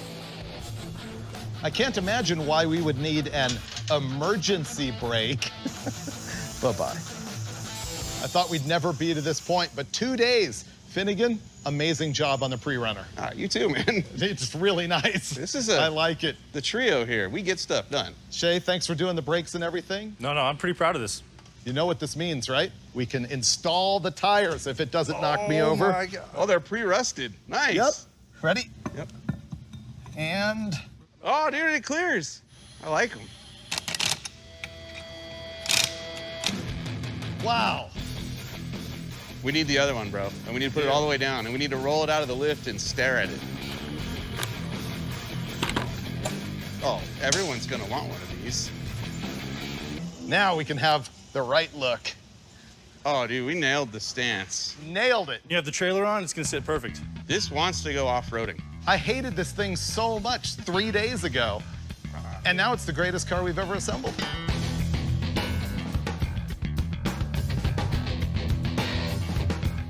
And now the job we've known that we had to do since the first time we stepped on the brake pedal, which is changing the Hydro Boost unit on this thing. None of us have a lot of experience with them. We've tinkered with them. I've never changed one. And so you at home who know what you're doing will be able to ridicule us here shortly. We got Shay already taking the push rod off the pedal. We got the master cylinder loose here, and once that's off, we're gonna have a look at that Hydro Boost unit. We're inspecting these to see if they're actually the same, and all the ports seem to be, but the plate that mounts it is different. Shay and I talked about taking this half of this booster apart just so that we can see what it's doing in there, so we can decide if maybe we should move this to here. Probably not, but we're gonna try it. Here it comes. Some shafts and a fork. It's got a rocker arm in there. Yeah, it's pushing here, which is then rocker arming and pushing here. We have no idea what we're doing right now. Is that as far as it comes apart? I think that's still connected, right? Oh, there. Who knows what this is that just fell out? Yeah, we're not changing this. I think we just realized or actually confirmed beyond a shadow of a doubt that we have no idea what we're doing. We're gonna end up just putting the old one back in because we're clueless and can't find the right part at the local store. All right, let's reassemble and see if we can find that new master cylinder.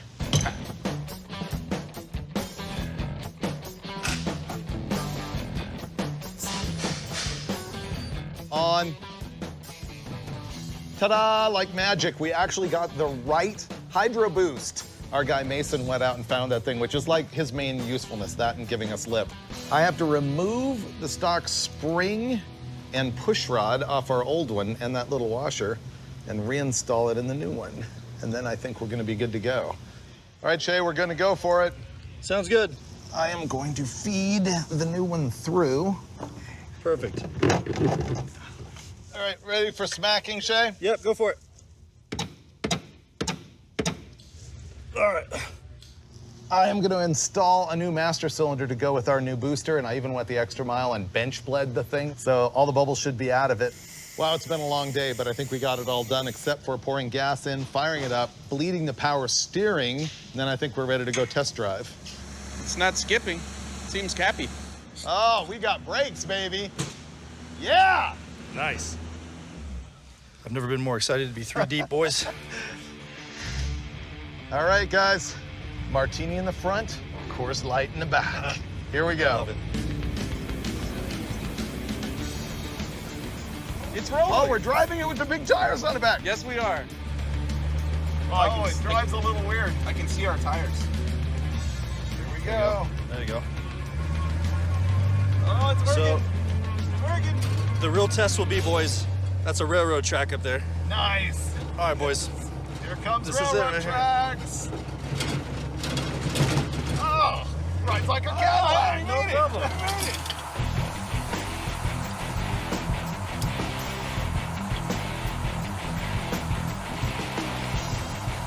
She's actually got some power. Really, your standards are pretty Oh low. my God. Shay, you killed it. Thank you very much. No, I'm happy to be on. Thank you guys for even calling me. Man, this thing makes me feel like I need a cigarette. We do need to work out the exhaust problem in the morning because it's already Yeah, pretty you fumy in can here. smell it pretty bad. I don't need a cigarette anymore. These are, Oh, here comes railroad tracks. yeah, this is a pretty good side if it breaks up. The key. Oh, this is a good one. Oh my gosh. Okay. It's still connected. Puddles, hit them, puddles, ready? It's actually throwing water in through the back window. Oh, nice mist. Rooster tail? Yeah. Here comes brake check. Oh! Perfect. Dude, you're dialed. Ah, big smoke screen. Tomorrow we need to do exhaust system. We need to make the driver door close. And then we have to hook up a boat, put a hitch on it, and get out of here, right? Right. I can't wait.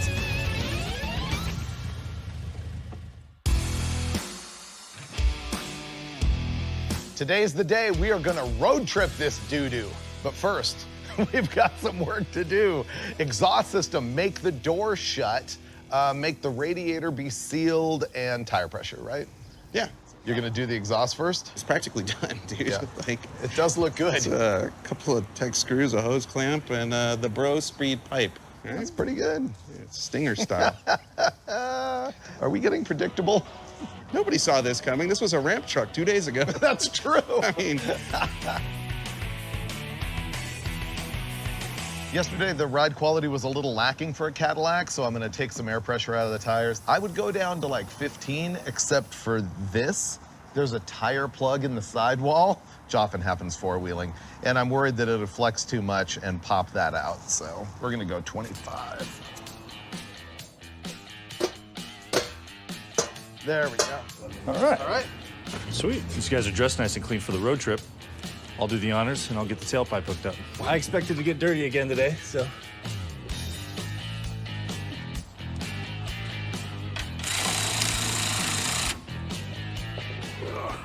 Exhaust is done. Last night's test drive showed that we have a pinhole leak, so we're going to the Magic Elixir for radiators. Man, this stuff's good. Done. Here's something I'd never seen. The door doesn't close. I've seen that a lot. What I've never seen before is that the door is completely overlapping the quarter panel by like a quarter inch. Can't imagine the Cadillac didn't plan ahead for this thing being dropped off a lift or the frame bending in half. Now, I was gonna just cut this lip off, but Finnegan used his actual brain. It's like, why don't you adjust the striker so that it closes in this position? So that's what I'm gonna do. Got it. Excellent. We started this episode with a plan to put a boat on that flatbed thing and get to Parker, Arizona. We're not gonna get to Parker, but we are gonna get to the boat. Yes. You ready for that? I am. Here it comes. Shay, you think you've seen bad? Bad is coming. I don't know if it can get much worse. Oh, dear God. Oh, he's coming in okay, hot. the brakes are working. He's coming in hot.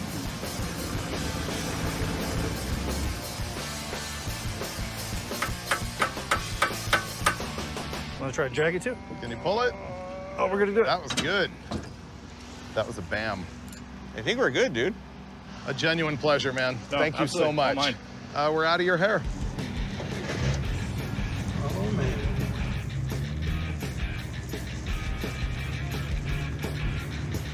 Man, I'm just driving the boat with confidence.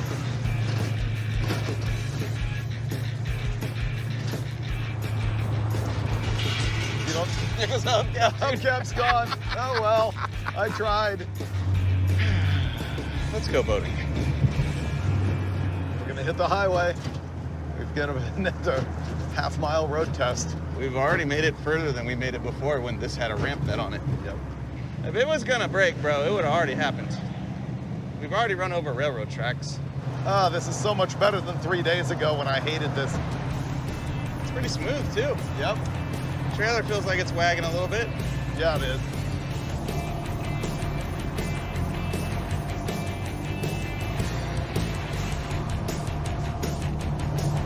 I believe the engine's fixed itself. K-Seal. Yep.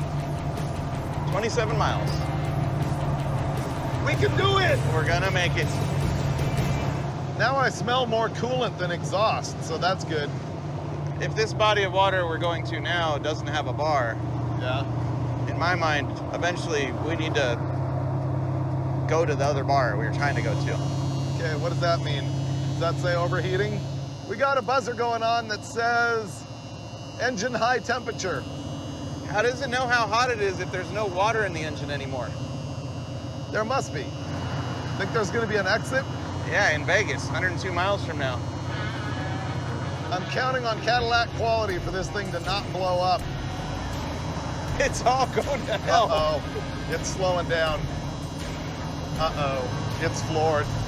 It's floored? Uh-huh, Oh God, we're about to melt this motor down. yep. Ah, I hate that. Come on, car. I think there's an exit up there. Perfect. Right by the no Did it. parking sign. Yeah. We're not parking, we're exploding. That's right, there's a difference. Ah, there we go. We live. Should I see if it'll crank? Sure. Ooh, Oh. that is not good. We done seized her up, bro. We were cruising on the highway and it started to steam, but I was counting on the K-Seal to fix it, and then it didn't. We cruised 25 miles or so, and there was no exit on the highway, so we had to keep going, and we fragged this thing. All right, let's see what we got. Oh, the K-Seal worked. This leak is bone dry. Wow. Most of the steam and smoke that you see is actually pouring out of the intake manifold. It's like it's burning all of the oil and stuff Dude, off. that's the blow-by coming out of here. Oh, is it? Look at that. I never liked the motor. It wasn't fast. I loved the car. Yeah. Oh my God. Oh, it's knocking, dude. It's knocking bad. Oh, and you got blue death smoke coming out of the exhaust. Oh, dude, it's knocking bad. It's wide open, too. That's wide open? Yeah. Oh my God. All right. Well, that was fun. I know you may not believe this, but I absolutely hate blowing up engines for no reason. I guess it's the risk you take by doing socially unacceptable things with clapped out garbage that you bought sight unseen. But here's my spin. If your project is not garbage, you'll be unwilling to take big risks like adding 40s to the back of your Eldorado ramp truck and turning it into an instant legend. Now that this thing is roadkill ridiculous, it motivates us to maybe install a blown big block and convert it to rear-wheel drive. It's an operating plan anyway. Meanwhile, Shay, enjoy your new yard art. Everyone else, we'll see you next time for more automotive chaos on Roadkill.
This time on Roadkill, we're taking my radical Jeep out of mothballs and road tripping to Moab, Utah with Mike Cotton to see Dave Chappelle. I broke it.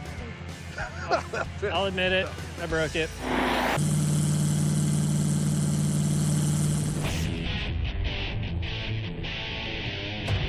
Freiburger here with my lovely and talented co-host for this episode, Mike Cotton. He's from the Faster show that's on Motor Trend, and also we did that roadkill together with the Pro Street Murata. Which was a lot of fun. That road trip was really good. Which is why yesterday, when Finnegan got sick and couldn't make the episode, I'm like, Cotton, do you want to come make a roadkill? He goes, sure. When? Like, you're going to be on a plane today. Yeah. And I didn't tell him what we were doing, and I guarantee you by the end of the episode with this vehicle, I will make him load his shorts. I don't know about that. It's going to be great. All right, do you want to hear about this thing? Yeah, so what's the deal with this? Because I don't do four-wheel drive stuff. Not a bit. Fish out of water. Yeah, just a little bit. And this is hardcore rock crawling. Our plan is to drive this thing from here in LA all the way to Moab, Utah for the Easter Jeep Safari. Thing is, you have no idea about this, and the audience might not either. I want to baffle you with the brilliance of this Jeep.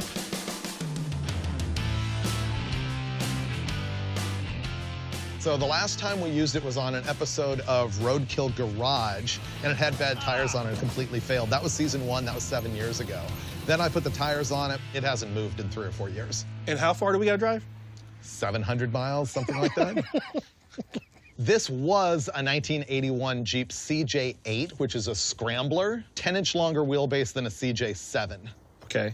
The whole front clip on this is from a military Jeep that's called a M38A1. I've seen those before. I actually have one in the backyard. It's shorter than this would be from the factory. And check this out. The fenders are attached to the hood, so it has no fenders at all. And that's just for major tire clearance. So you're talking about the wheelbase is longer on this compared to shorter. What is the benefit of it being longer or shorter, though? People used to think that a short wheelbase Jeep was more maneuverable around obstacles, but the longer the wheelbase, the more you can climb a hill without rolling over backwards, as I will show you when we get to Moab. This is all tubbed. This is hugely bigger than it would be from the factory. That's to fit big tires. It used to have 40s on it. These are 42s. So the stock scrambler was probably this long. We just shortened it up, just so that it's got less overhang in the back so you can climb a steeper obstacle without dragging the ground. It looks like the wheelbase is more forward on this. Good eye. I think it's a 106-inch wheelbase, so the axle's been moved forward 2 inches. I'll show you the motor, though. It's a 350 small block Chevy. It makes no power. It's just a regular old crate engine. Quadrajet carburetor, the best carburetor for off-road. Custom fabricated like battery tray that I've messed up with a bunch of wiring. It's got the air lockers, and the transmission is an NV4500, which is like a big Dodger Chevy truck 5-speed. Okay. Really low first gear, but it has overdrive. The transfer case is called an Atlas from Advanced Adapters, and it's 4-to-1 ratio. And then the axles have 717 gears in them. So the whole point is you can put this in low range, first gear, and you can get out of the thing and it'll go boom, boom, boom, boom, boom. It'll just chug along. Now, suspension, the springs have been moved from under the axle to on top of the axle. It's got the high knuckle steering. You can see all of the steering stuff is above the leaf spring. And you can see that all of the steering arms and everything are custom fabricated. This is really old school suspension.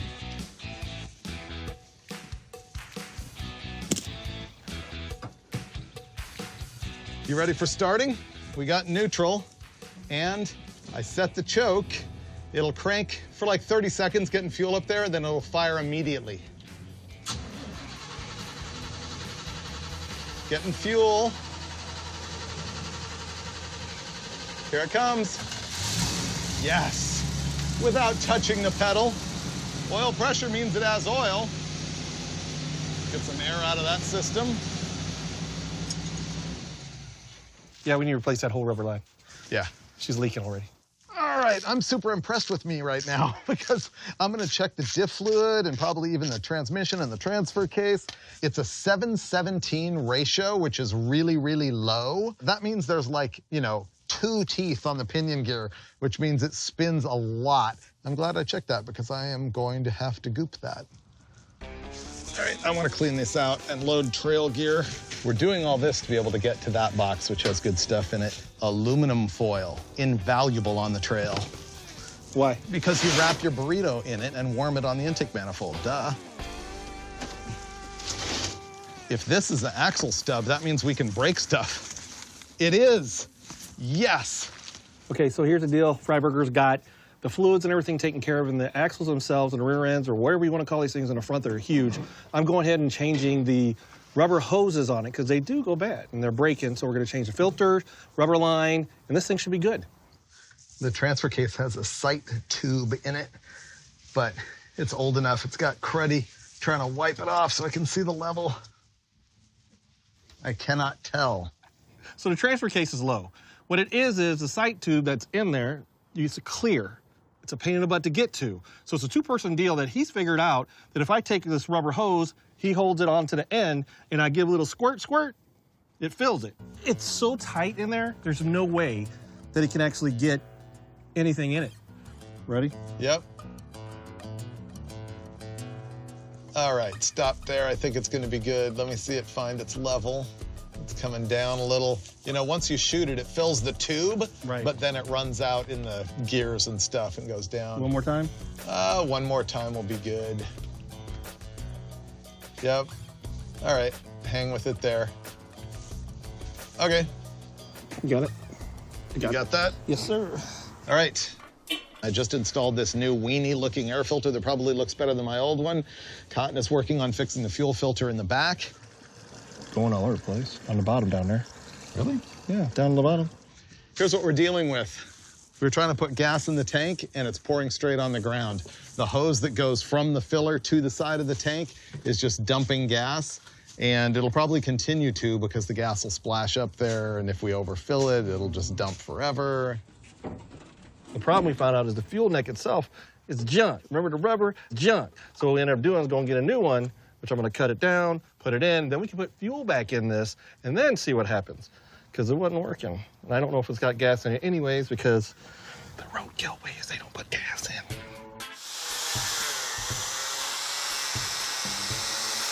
You're probably like, Cotton, why are you using a cutoff wheel to cut that? Well, let me explain this to you. This hose itself has a spiral slinky. That's what we're gonna call it, inside of it. What it does is it holds its form, but anytime there's any pressure or anything like that, it just doesn't. So you need that.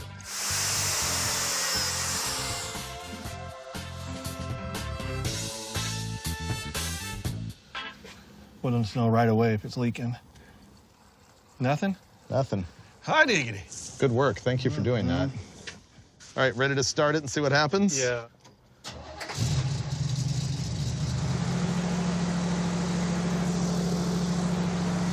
Not a lot of fuel in it. It runs. I mean, it ain't as full as I would want it to be, but it's running fine. You gave it gas, it didn't act stupid. Worst that can happen, we put an electric pump on it if we have to. And I have 2 of them with us. We'll find out tomorrow. My Scrambler had been sitting for 4 or 5 years. We totally got the thing going yesterday. Did a lot of little tiny details. Mike Cotton was a complete boss making the fuel system happen.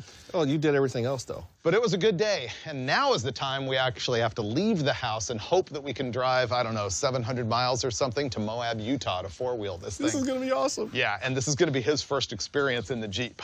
It's going to be my first 4-wheel drive, Moab, everything. Okay.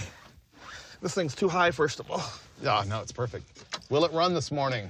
Don't say that. Yes. Did you pull your choke? I did. What's going on? Do that again. You got no fuel. There we go. Man. Oh, I know. See it smoking? What's that mean? The choke is too much. Oh, well. It's stuck? Oh, hell.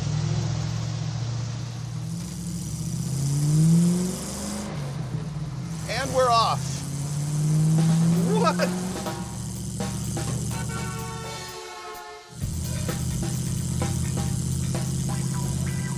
So what's the speed we gonna travel at? 4? 65 or 70. This thing gonna be all over the road at 65 or 70. Maybe.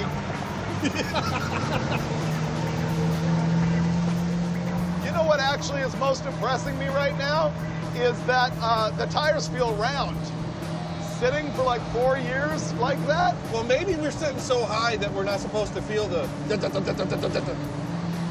vital signs. This thing's great. What's it running at, 155 degrees? Yeah, it looks it. About a little less than 160. Your oil pressure is about 50. Yep. Look at that. Gauges work. Things are lubed up. We got the gears going. Man, we gonna make it all the way. Yeah, you need to put a motor in here that's got some power. Yeah, the motor is gutless. I will tell you now, this thing is remarkably awful in sand dunes. It weighs way too much and doesn't have enough power, and the gears in low range are so low that you can't get enough wheel speed. So it's like the worst combination of terrible. Does more horsepower help in rock hauling? There's two styles. What a lot of guys do these days, they have an automatic and they'll set themselves up on an obstacle and goose it and bop, bop, bop, and get up. It works. I'm really old school. I like the stick, I like the low gears. I want to drive elegant. I want to come up to an obstacle and just chug up it at about 300 RPM. So it really doesn't mean about the horsepower then? Not a bit. It's all about the gears and torque. Huh. I can't wait to see what this... I ain't scared of nothing. I'm not scared. Yeah, I am.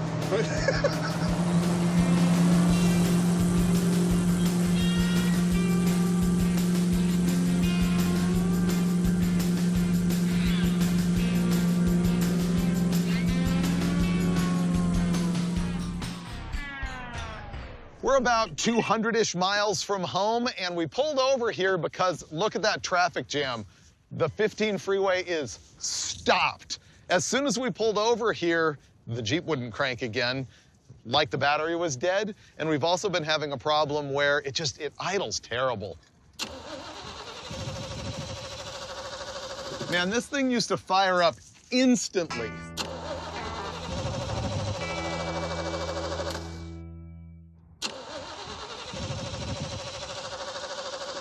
Something has changed. Filter's clear, so we know it's not that issue or that filter.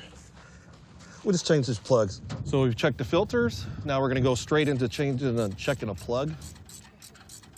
That ain't bad. That ain't bad, dude. No, that's great. But here, if you don't trust that, there. Oops, I went a little bit far there. You might want to fix that for me. I'll just go ahead and work on the carburetor. Oh, great. The real issue with the carburetor is probably inside the carburetor. Like what you're doing there is just clean that. Yeah, I'm just, basically. Superficially. I'm polishing it like cottonwood. This engine used to lug down to 300 RPM in compound low and just chug up rocks. And it won't do that now because it runs bad. So I need to fix this one way or another, or I'm not going to be happy four-wheeling. Now that it's freezing and windy, we've got all the spark plugs changed. There's one spark plug boot over there that is beyond sketch. We don't like it at all. I think it's jumping to the header. I am gonna look for vacuum leaks by spraying the carb cleaner all around the base to see if we can hear the tone of the engine change once it's sucking in the carb cleaner and, combusting it. And then when that doesn't work, I'm gonna do the old man trick of the rev and suck. What I'm gonna do is pick up the RPM, and then I'm gonna clog the primary here with my hand. That increases the airspeed through all the little passages in there, and sometimes, clears up an idle circuit and makes it run right. It's starting to rain, that's perfect. Hey, do your super suck. Oh, I'm gonna do the super suck. Do your super suck. I promise the super suck. I'm doing the super suck. This can either be good, or it can super suck. Okay. Get it? Rev it up.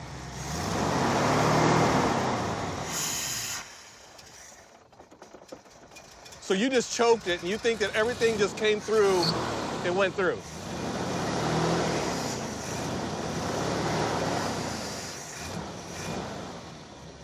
I call it a win. Well, his sucking job that he did, I guess worked. I don't know. It revved up a little bit more. Admit it. Then we get back on the road. We got everything all buttoned up. We think it runs better. We won't really know until it warms up. We're not hopping on the freeway because that's still at a complete standstill. You are about to see your first off-roading experience. That road is supposed to go all the way to Baker, California.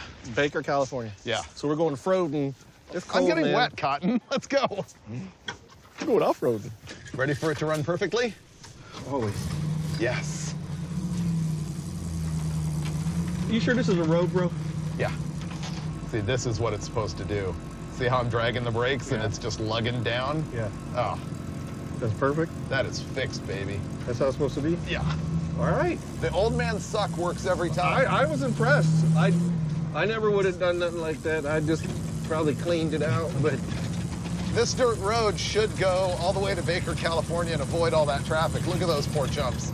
And they're not even enjoying the off-roading. This is awesome. Can you picture driving all the way across the world like this? Woo! Yeah, this right here with like 8 pounds in the tires would be great. Look at this vehicle just dead. Oh, wow. What is that about? Stolen. Oh, yeah. I can see that. I think. Oh, ah. All right, here's the lay of the land. First of all, the Jeep is still running poorly. We kind of think that it's running on 7. We should probably change spark plug wires. I'm sure the carburetor's a problem, but I'm trying to deny that. And we're headed back because unfortunately the video van could not hang with the road we were taking to Baker, California. Oh, there's big cliffs over there. They said cars were stuck. All right. The problem is Director Brad just cannot drive that Dodge little van to save his life. Okay. Yeah, we were just criticizing you on camera for not being able to handle the slightest obstacle in the van. Excuse me?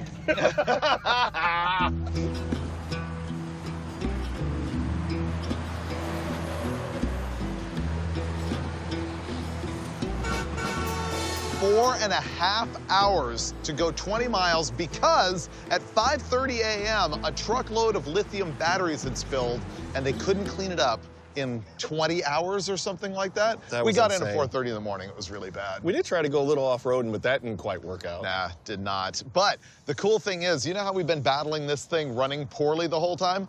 I got out at night in traffic and looked at the spark plug wire on the other side, and it's throwing sparks directly to the header. Yeah. This morning I woke up after like 4 hours of sleep. Yeah. And I threw on these clothes. It's not like my normal mufti. This is like... That looks like some Jeepy Jeep. Brand new hat, like from Discovery, and this jacket is so new. I was like, I look like somebody with a rooftop tent. What you do? Or perhaps with like, you know, handing ducks out to Jeeps or something like that. It's a little too clean. So I think, there we go. It's gonna help that jacket quite a bit. I'm trying to like patina this thing so that I don't look like such a tool. All right, let's put a spark plug wire on this thing. Okay. It needs to run flawlessly at 300 RPM under load. What I'm gonna do is label the cylinder number on each one of the boots here so that I can put them back in the same place. And I'm gonna take all the wires off and pull the cap and rotor off and inspect it. All right, you wanna find out what's going on with the distributor cap? I hope it's that. Not really. That is trash. Oh, yeah. Oh! Rotor worse? There's so much crud in here.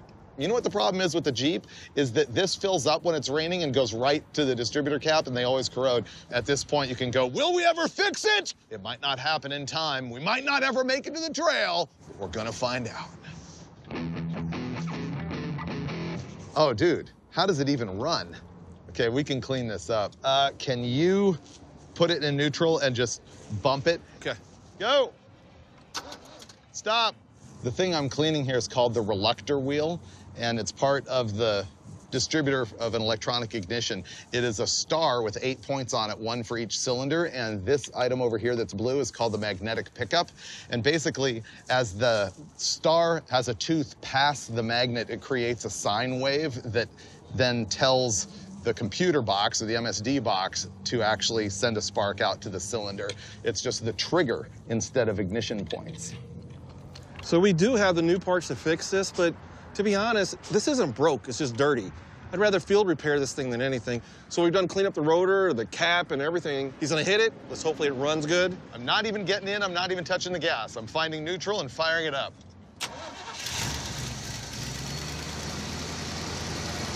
That's with the choke on? The choke's still on, it's still on high idle. Right. Oh, there you go. I kicked it off the high idle off the choke. It's still on another step. It'll still get lower than this, but I think it's gonna be good. Let's go for the lug test. I'm gonna throw it in low range. We'll see if it'll tug down. You gonna chug over your jacket? Oh, dude, this is it. That is it. Is that how it's supposed to do it? Yes. That is 300. And will it recover? Yes! Oh! Yes! It is fixed. This is the way this thing is supposed to be. We are rock crawling now. Ready for Zion? Zion, let's go.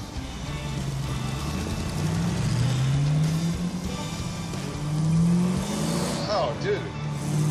Well, this is a lot better for sure. Yes. This thing also runs way better at RPM. No miss or nothing, huh? So good. Oh, you can feel it. Yes. I'm next level happy, Cotton. Next level happy? Next level.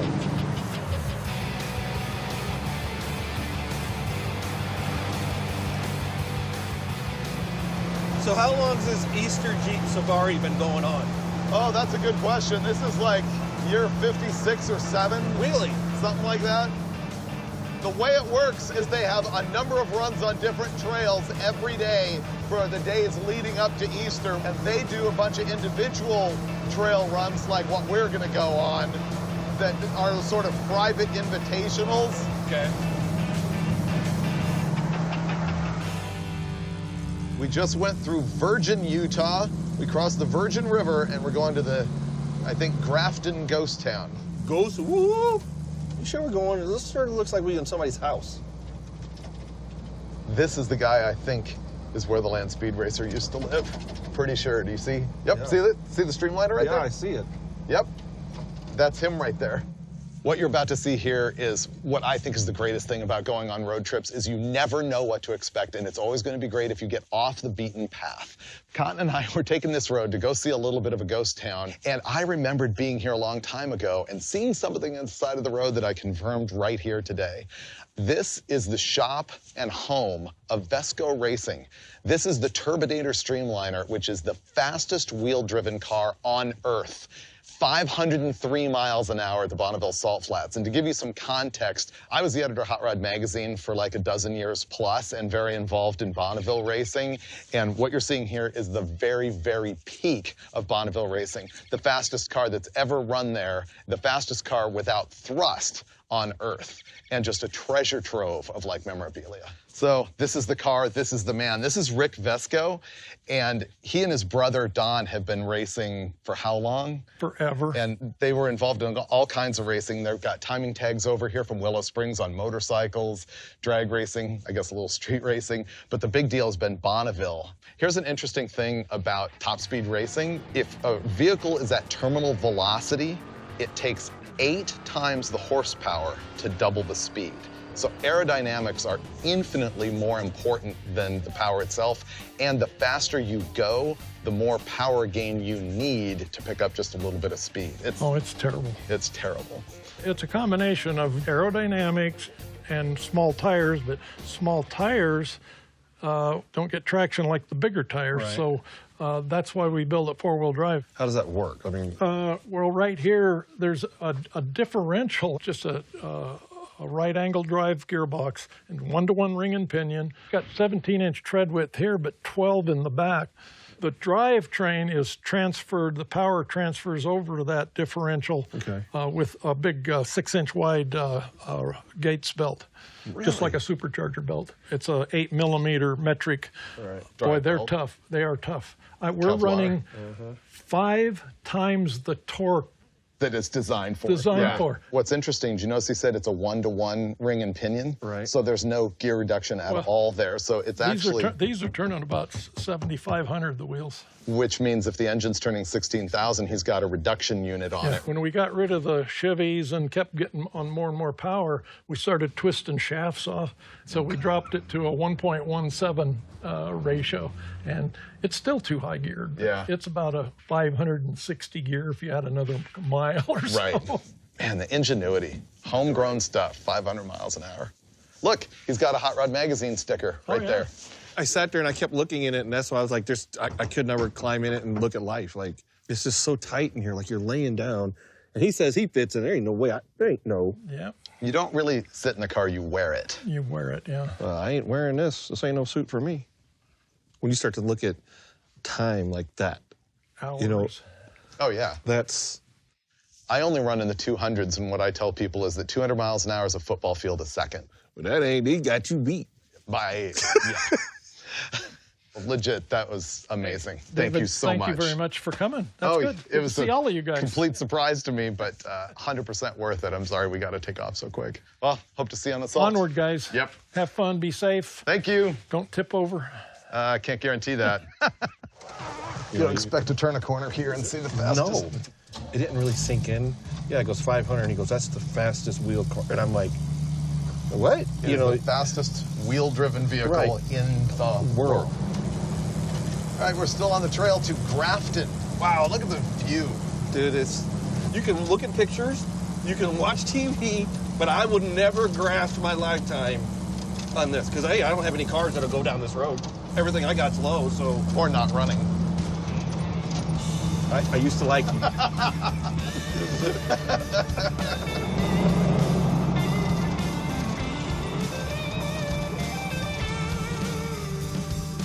I don't like ghost towns, and I don't like old buildings.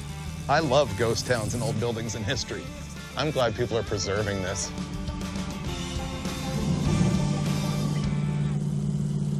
After getting in at 4:30 in the morning last night and barely sleeping, it's already been a great day. Oh, great day. And now, Zion National Park. We're gonna go through some tunnels and stuff, see some amazing sights, canyons, everything. I can't wait, because this looks amazing already. It's gonna get dark soon, and our final destination tonight is gonna be Page, Arizona, so we're cannonballing through the park.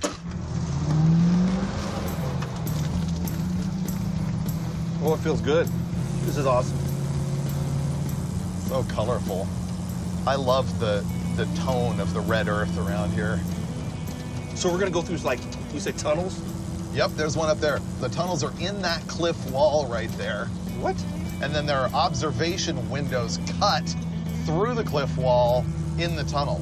This is the Zion Mount Carmel Tunnel, completed in 1930.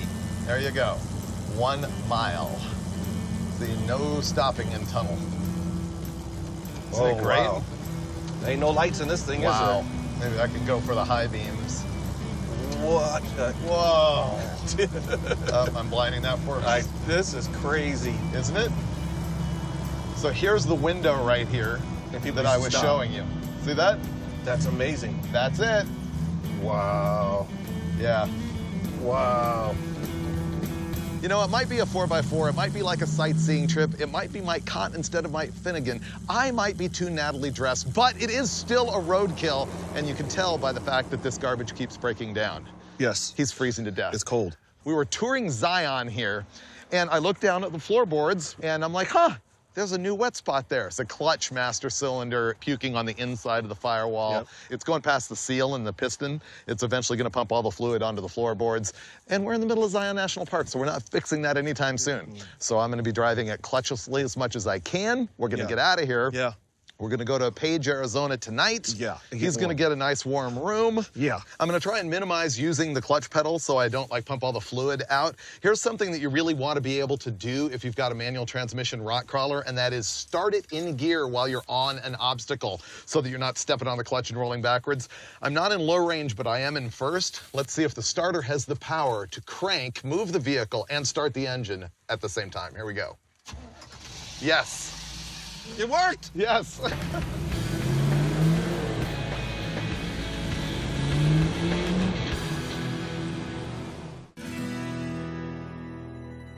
Horseshoe Bend outside of Page, Arizona, a really famous spot on the Colorado River. This is amazing. Except he won't get closer than that. Nah, it ain't working. Not working? No. Nah, you're right. It's 1,000 feet down. Our Jeep's out in the parking lot, and it's got a couple problems we're gonna have to tinker with this morning. We're gonna have to. But tonight, we're gonna make it all the way to Moab. 3 days ago, we were sitting in his driveway. Now we're here. It's way better. Dude, this is what road tripping's all about.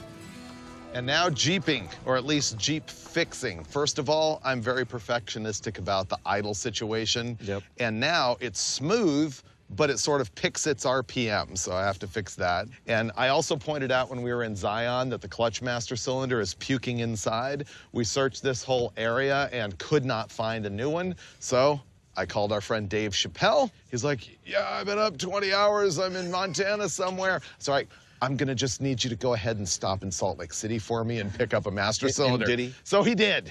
So we'll get to that later on.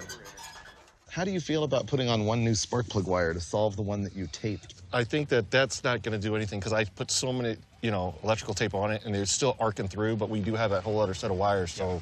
We're replacing the one spark plug wire that is burned. We got this Excel set at some parts store somewhere. That boot is smaller and further away from the header. That might help us a little bit.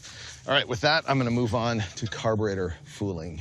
What I think is happening is that the linkage for that idle up circuit is sticking, so that's what I'm gonna mess with. May I have a zip tie, Mr. Cotton? Thank you, my son. Let's see, there we go. Now does the linkage work and not stick it wide open? All right, Cotton, when you're driving right now, it's not gonna stick it wide open. That's one problem you won't have to worry about.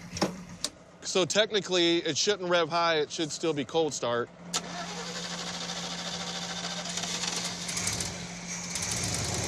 So it's not running awesome, it actually wants to die, but remember, it might want the choke when it's dead cold like this. So we might not have the answer until it warms up. Okay, listen to the engine right now. Now listen when I spray. Hear it pick up RPM?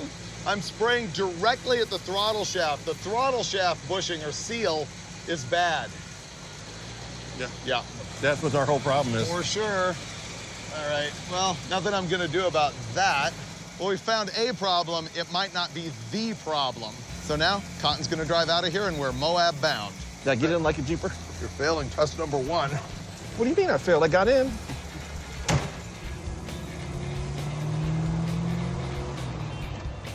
This is the highest vehicle I've ever driven.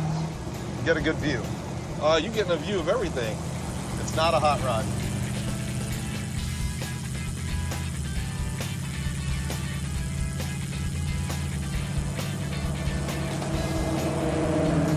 Man, we've had an amazing day today. Fixed some stuff early this morning, seeing a whole bunch of sights. Right now we're in Monument Valley, and this is the spot that was where Forrest Gump stopped his run. In an earlier episode, we had epic footage of Steve Dulcich running like a gazelle down the middle of the street right here. These competition tires are such soft rubber that even with however many miles we've gone, they're already getting feathered. Yeah, they're getting hard. But nonetheless, it's gonna make it to Moab, which is what we're gonna do right now. Then either we're gonna fix the clutch master cylinder or we're not, and we're gonna do some real four-wheeling, and we should connect with Dave Chappelle. I'm down. Yeah, me too. Let's go. All right, out.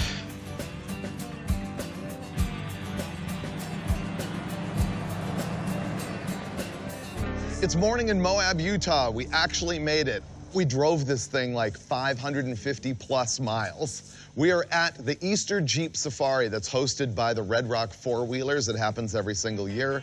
And we have to remove all the parts I don't want to trash, which means the roof, I don't want to lean over into a rock and crack that super rare Scrambler half cab. And then the doors, actually because I want to be able to get in and out easy. And unfortunately, the hood has to go, which makes the Jeep look goofy. But these tires rub these fenders.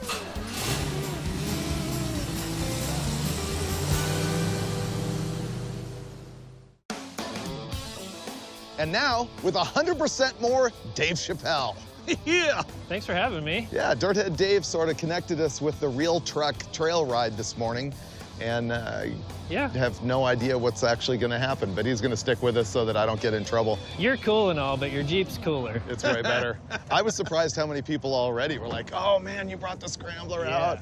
So it's cool. I guess we are heading out of town with our old friend Trent McGee's leading this trip down a dirt road, and then we're going to get to some sand dunes. Yeah. So. And you're driving a butter Jeep. What's the deal with that? This is the last Jeep that we ever built on dirt every day. It's my 94 YJ.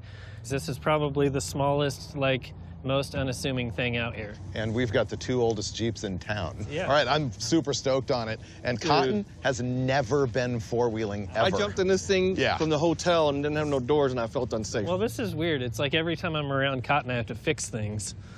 Hold up. This episode has been really cool for me because I've been able to get my Jeep out in a long, long time. I'm stoked to see Chappelle. It's just gonna be a good day. It was about 40 minutes in here, big, long, dusty road, and we're the only Jeep with no top, and so we're all covered with dust and everything, which Cotton has never experienced. Everyone's airing their tires down. You just do that for a better ride quality and more traction. Dave told me that these trepidors tend to pop the inside bead because the sidewall's so stiff, but it's got a bead lock on the outside. So I wanted to go to 5 pounds. He was like, you probably shouldn't do that. So I'm going to 9. This whole area is called the Whitewash Sand Dunes. We're gonna drive through this wash, which is gonna be easy and a lot of fun and sandy, and then we're gonna get into some rocks. We're getting out of the wash and we're going into the dunes. Yeah, this sand is not gonna be a problem. Big dunes will be terrible. It is so cool to see Chappelle. Yep. He's a good dude. Plus, you're in his element out here, you know? Sweet. I love duning.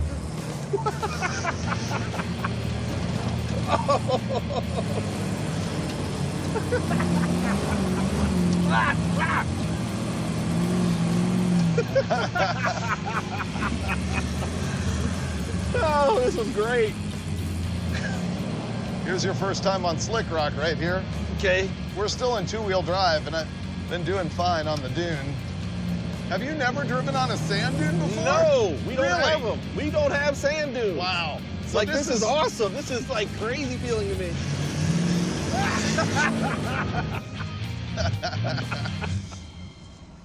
It's pretty fist bump me. Let's go. I'm glad you're digging it. Dude, I love it. We've been blasting around the dunes. I feel pretty good. I was able to follow Chappelle in 2-wheel drive. I thought this was gonna be way worse than that. I'm still in high range too. Next up, we got a big puddle to go through. We just got out to this really cool like hidden sand dune section in Moab, and now apparently they've had just torrential downpour because we're about to do some water crossing that's probably 40 inches deep. It's gonna be rad. So we'll see. We might get water in the rig, we might not. I got a camera guy with me. No, we're fine. That Cherokee's making it through. Here we go.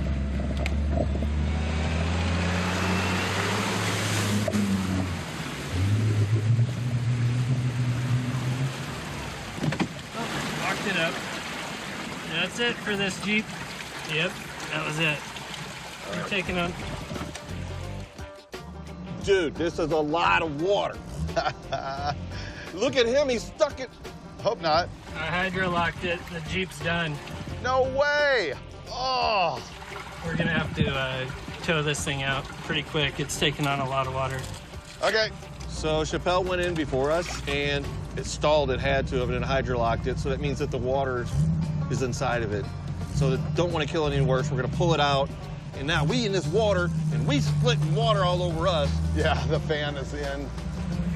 This is what Roadkill is like. I'll pull up. Hey, didn't you make a comment about I always break stuff?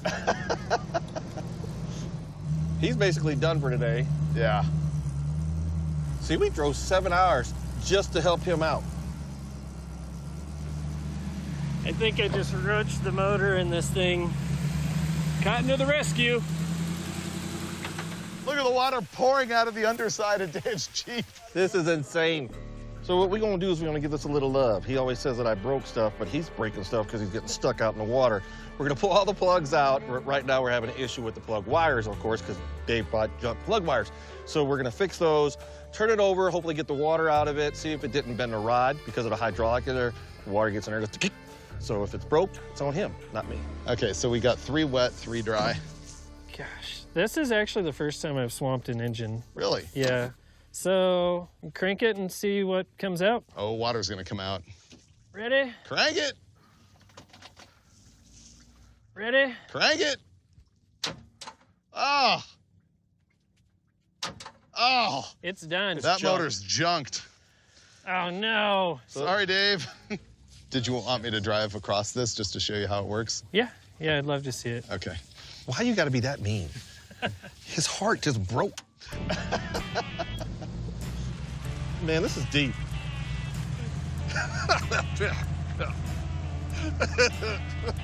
It seems so simple now.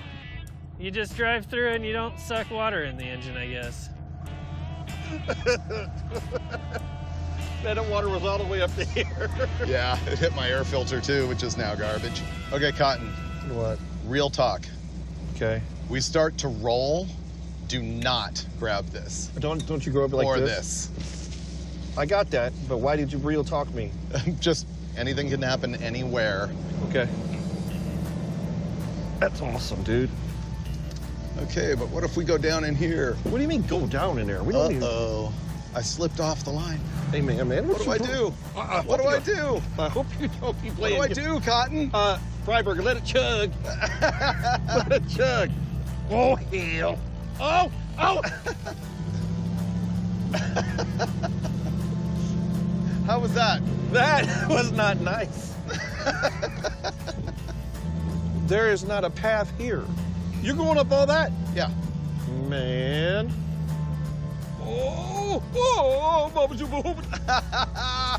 It's pretty good, isn't it? No, it's not. Is that rock the problem? No, you can go back like 10 feet pretty easily. The problem is my right rear is about to slide off this thing. There we go. How's it look? Thing's working like a champ. Yep. Got a little papa wheelie going on? Yep. How am I looking? You're good. The tires are killing it. You like the lug? 300 RPM. It's pretty good. I love it. I'm not even touching the steering wheel. Right. Literally not touching the Jeep. What a cool Jeep. I'm a wheeler. That's what he is. Look at that chugga. Oh boy. Have you ever flipped it backwards? No. It's so fun. I wish I could go four-wheeling.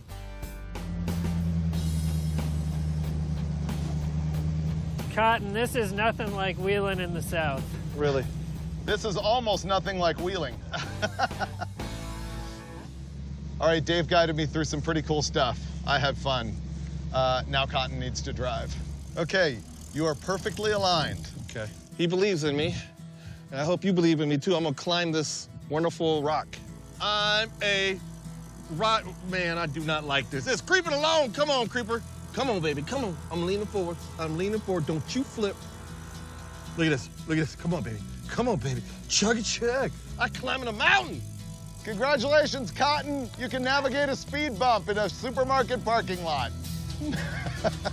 You may not be a Jeep or 4x4 guy, but I hope you got a sense of it in the episode, and maybe you'll even want to try it. See, my usual co-host Mike Finnegan is into muscle cars, drag cars, boats, mini trucks. Mike Cotton is into pro street cars, customs, show cars, and I'm into muscle cars, trucks, 4x4s, and land speed racing. So all of our friends' interests are all over the map. The message is, take your kink and share it. Kind of like what I just did with Cotton in the Jeep. You never know what kind of interest you're gonna spark, because inspiring interest in gearhead stuff is really our main goal in every episode of Roadkill.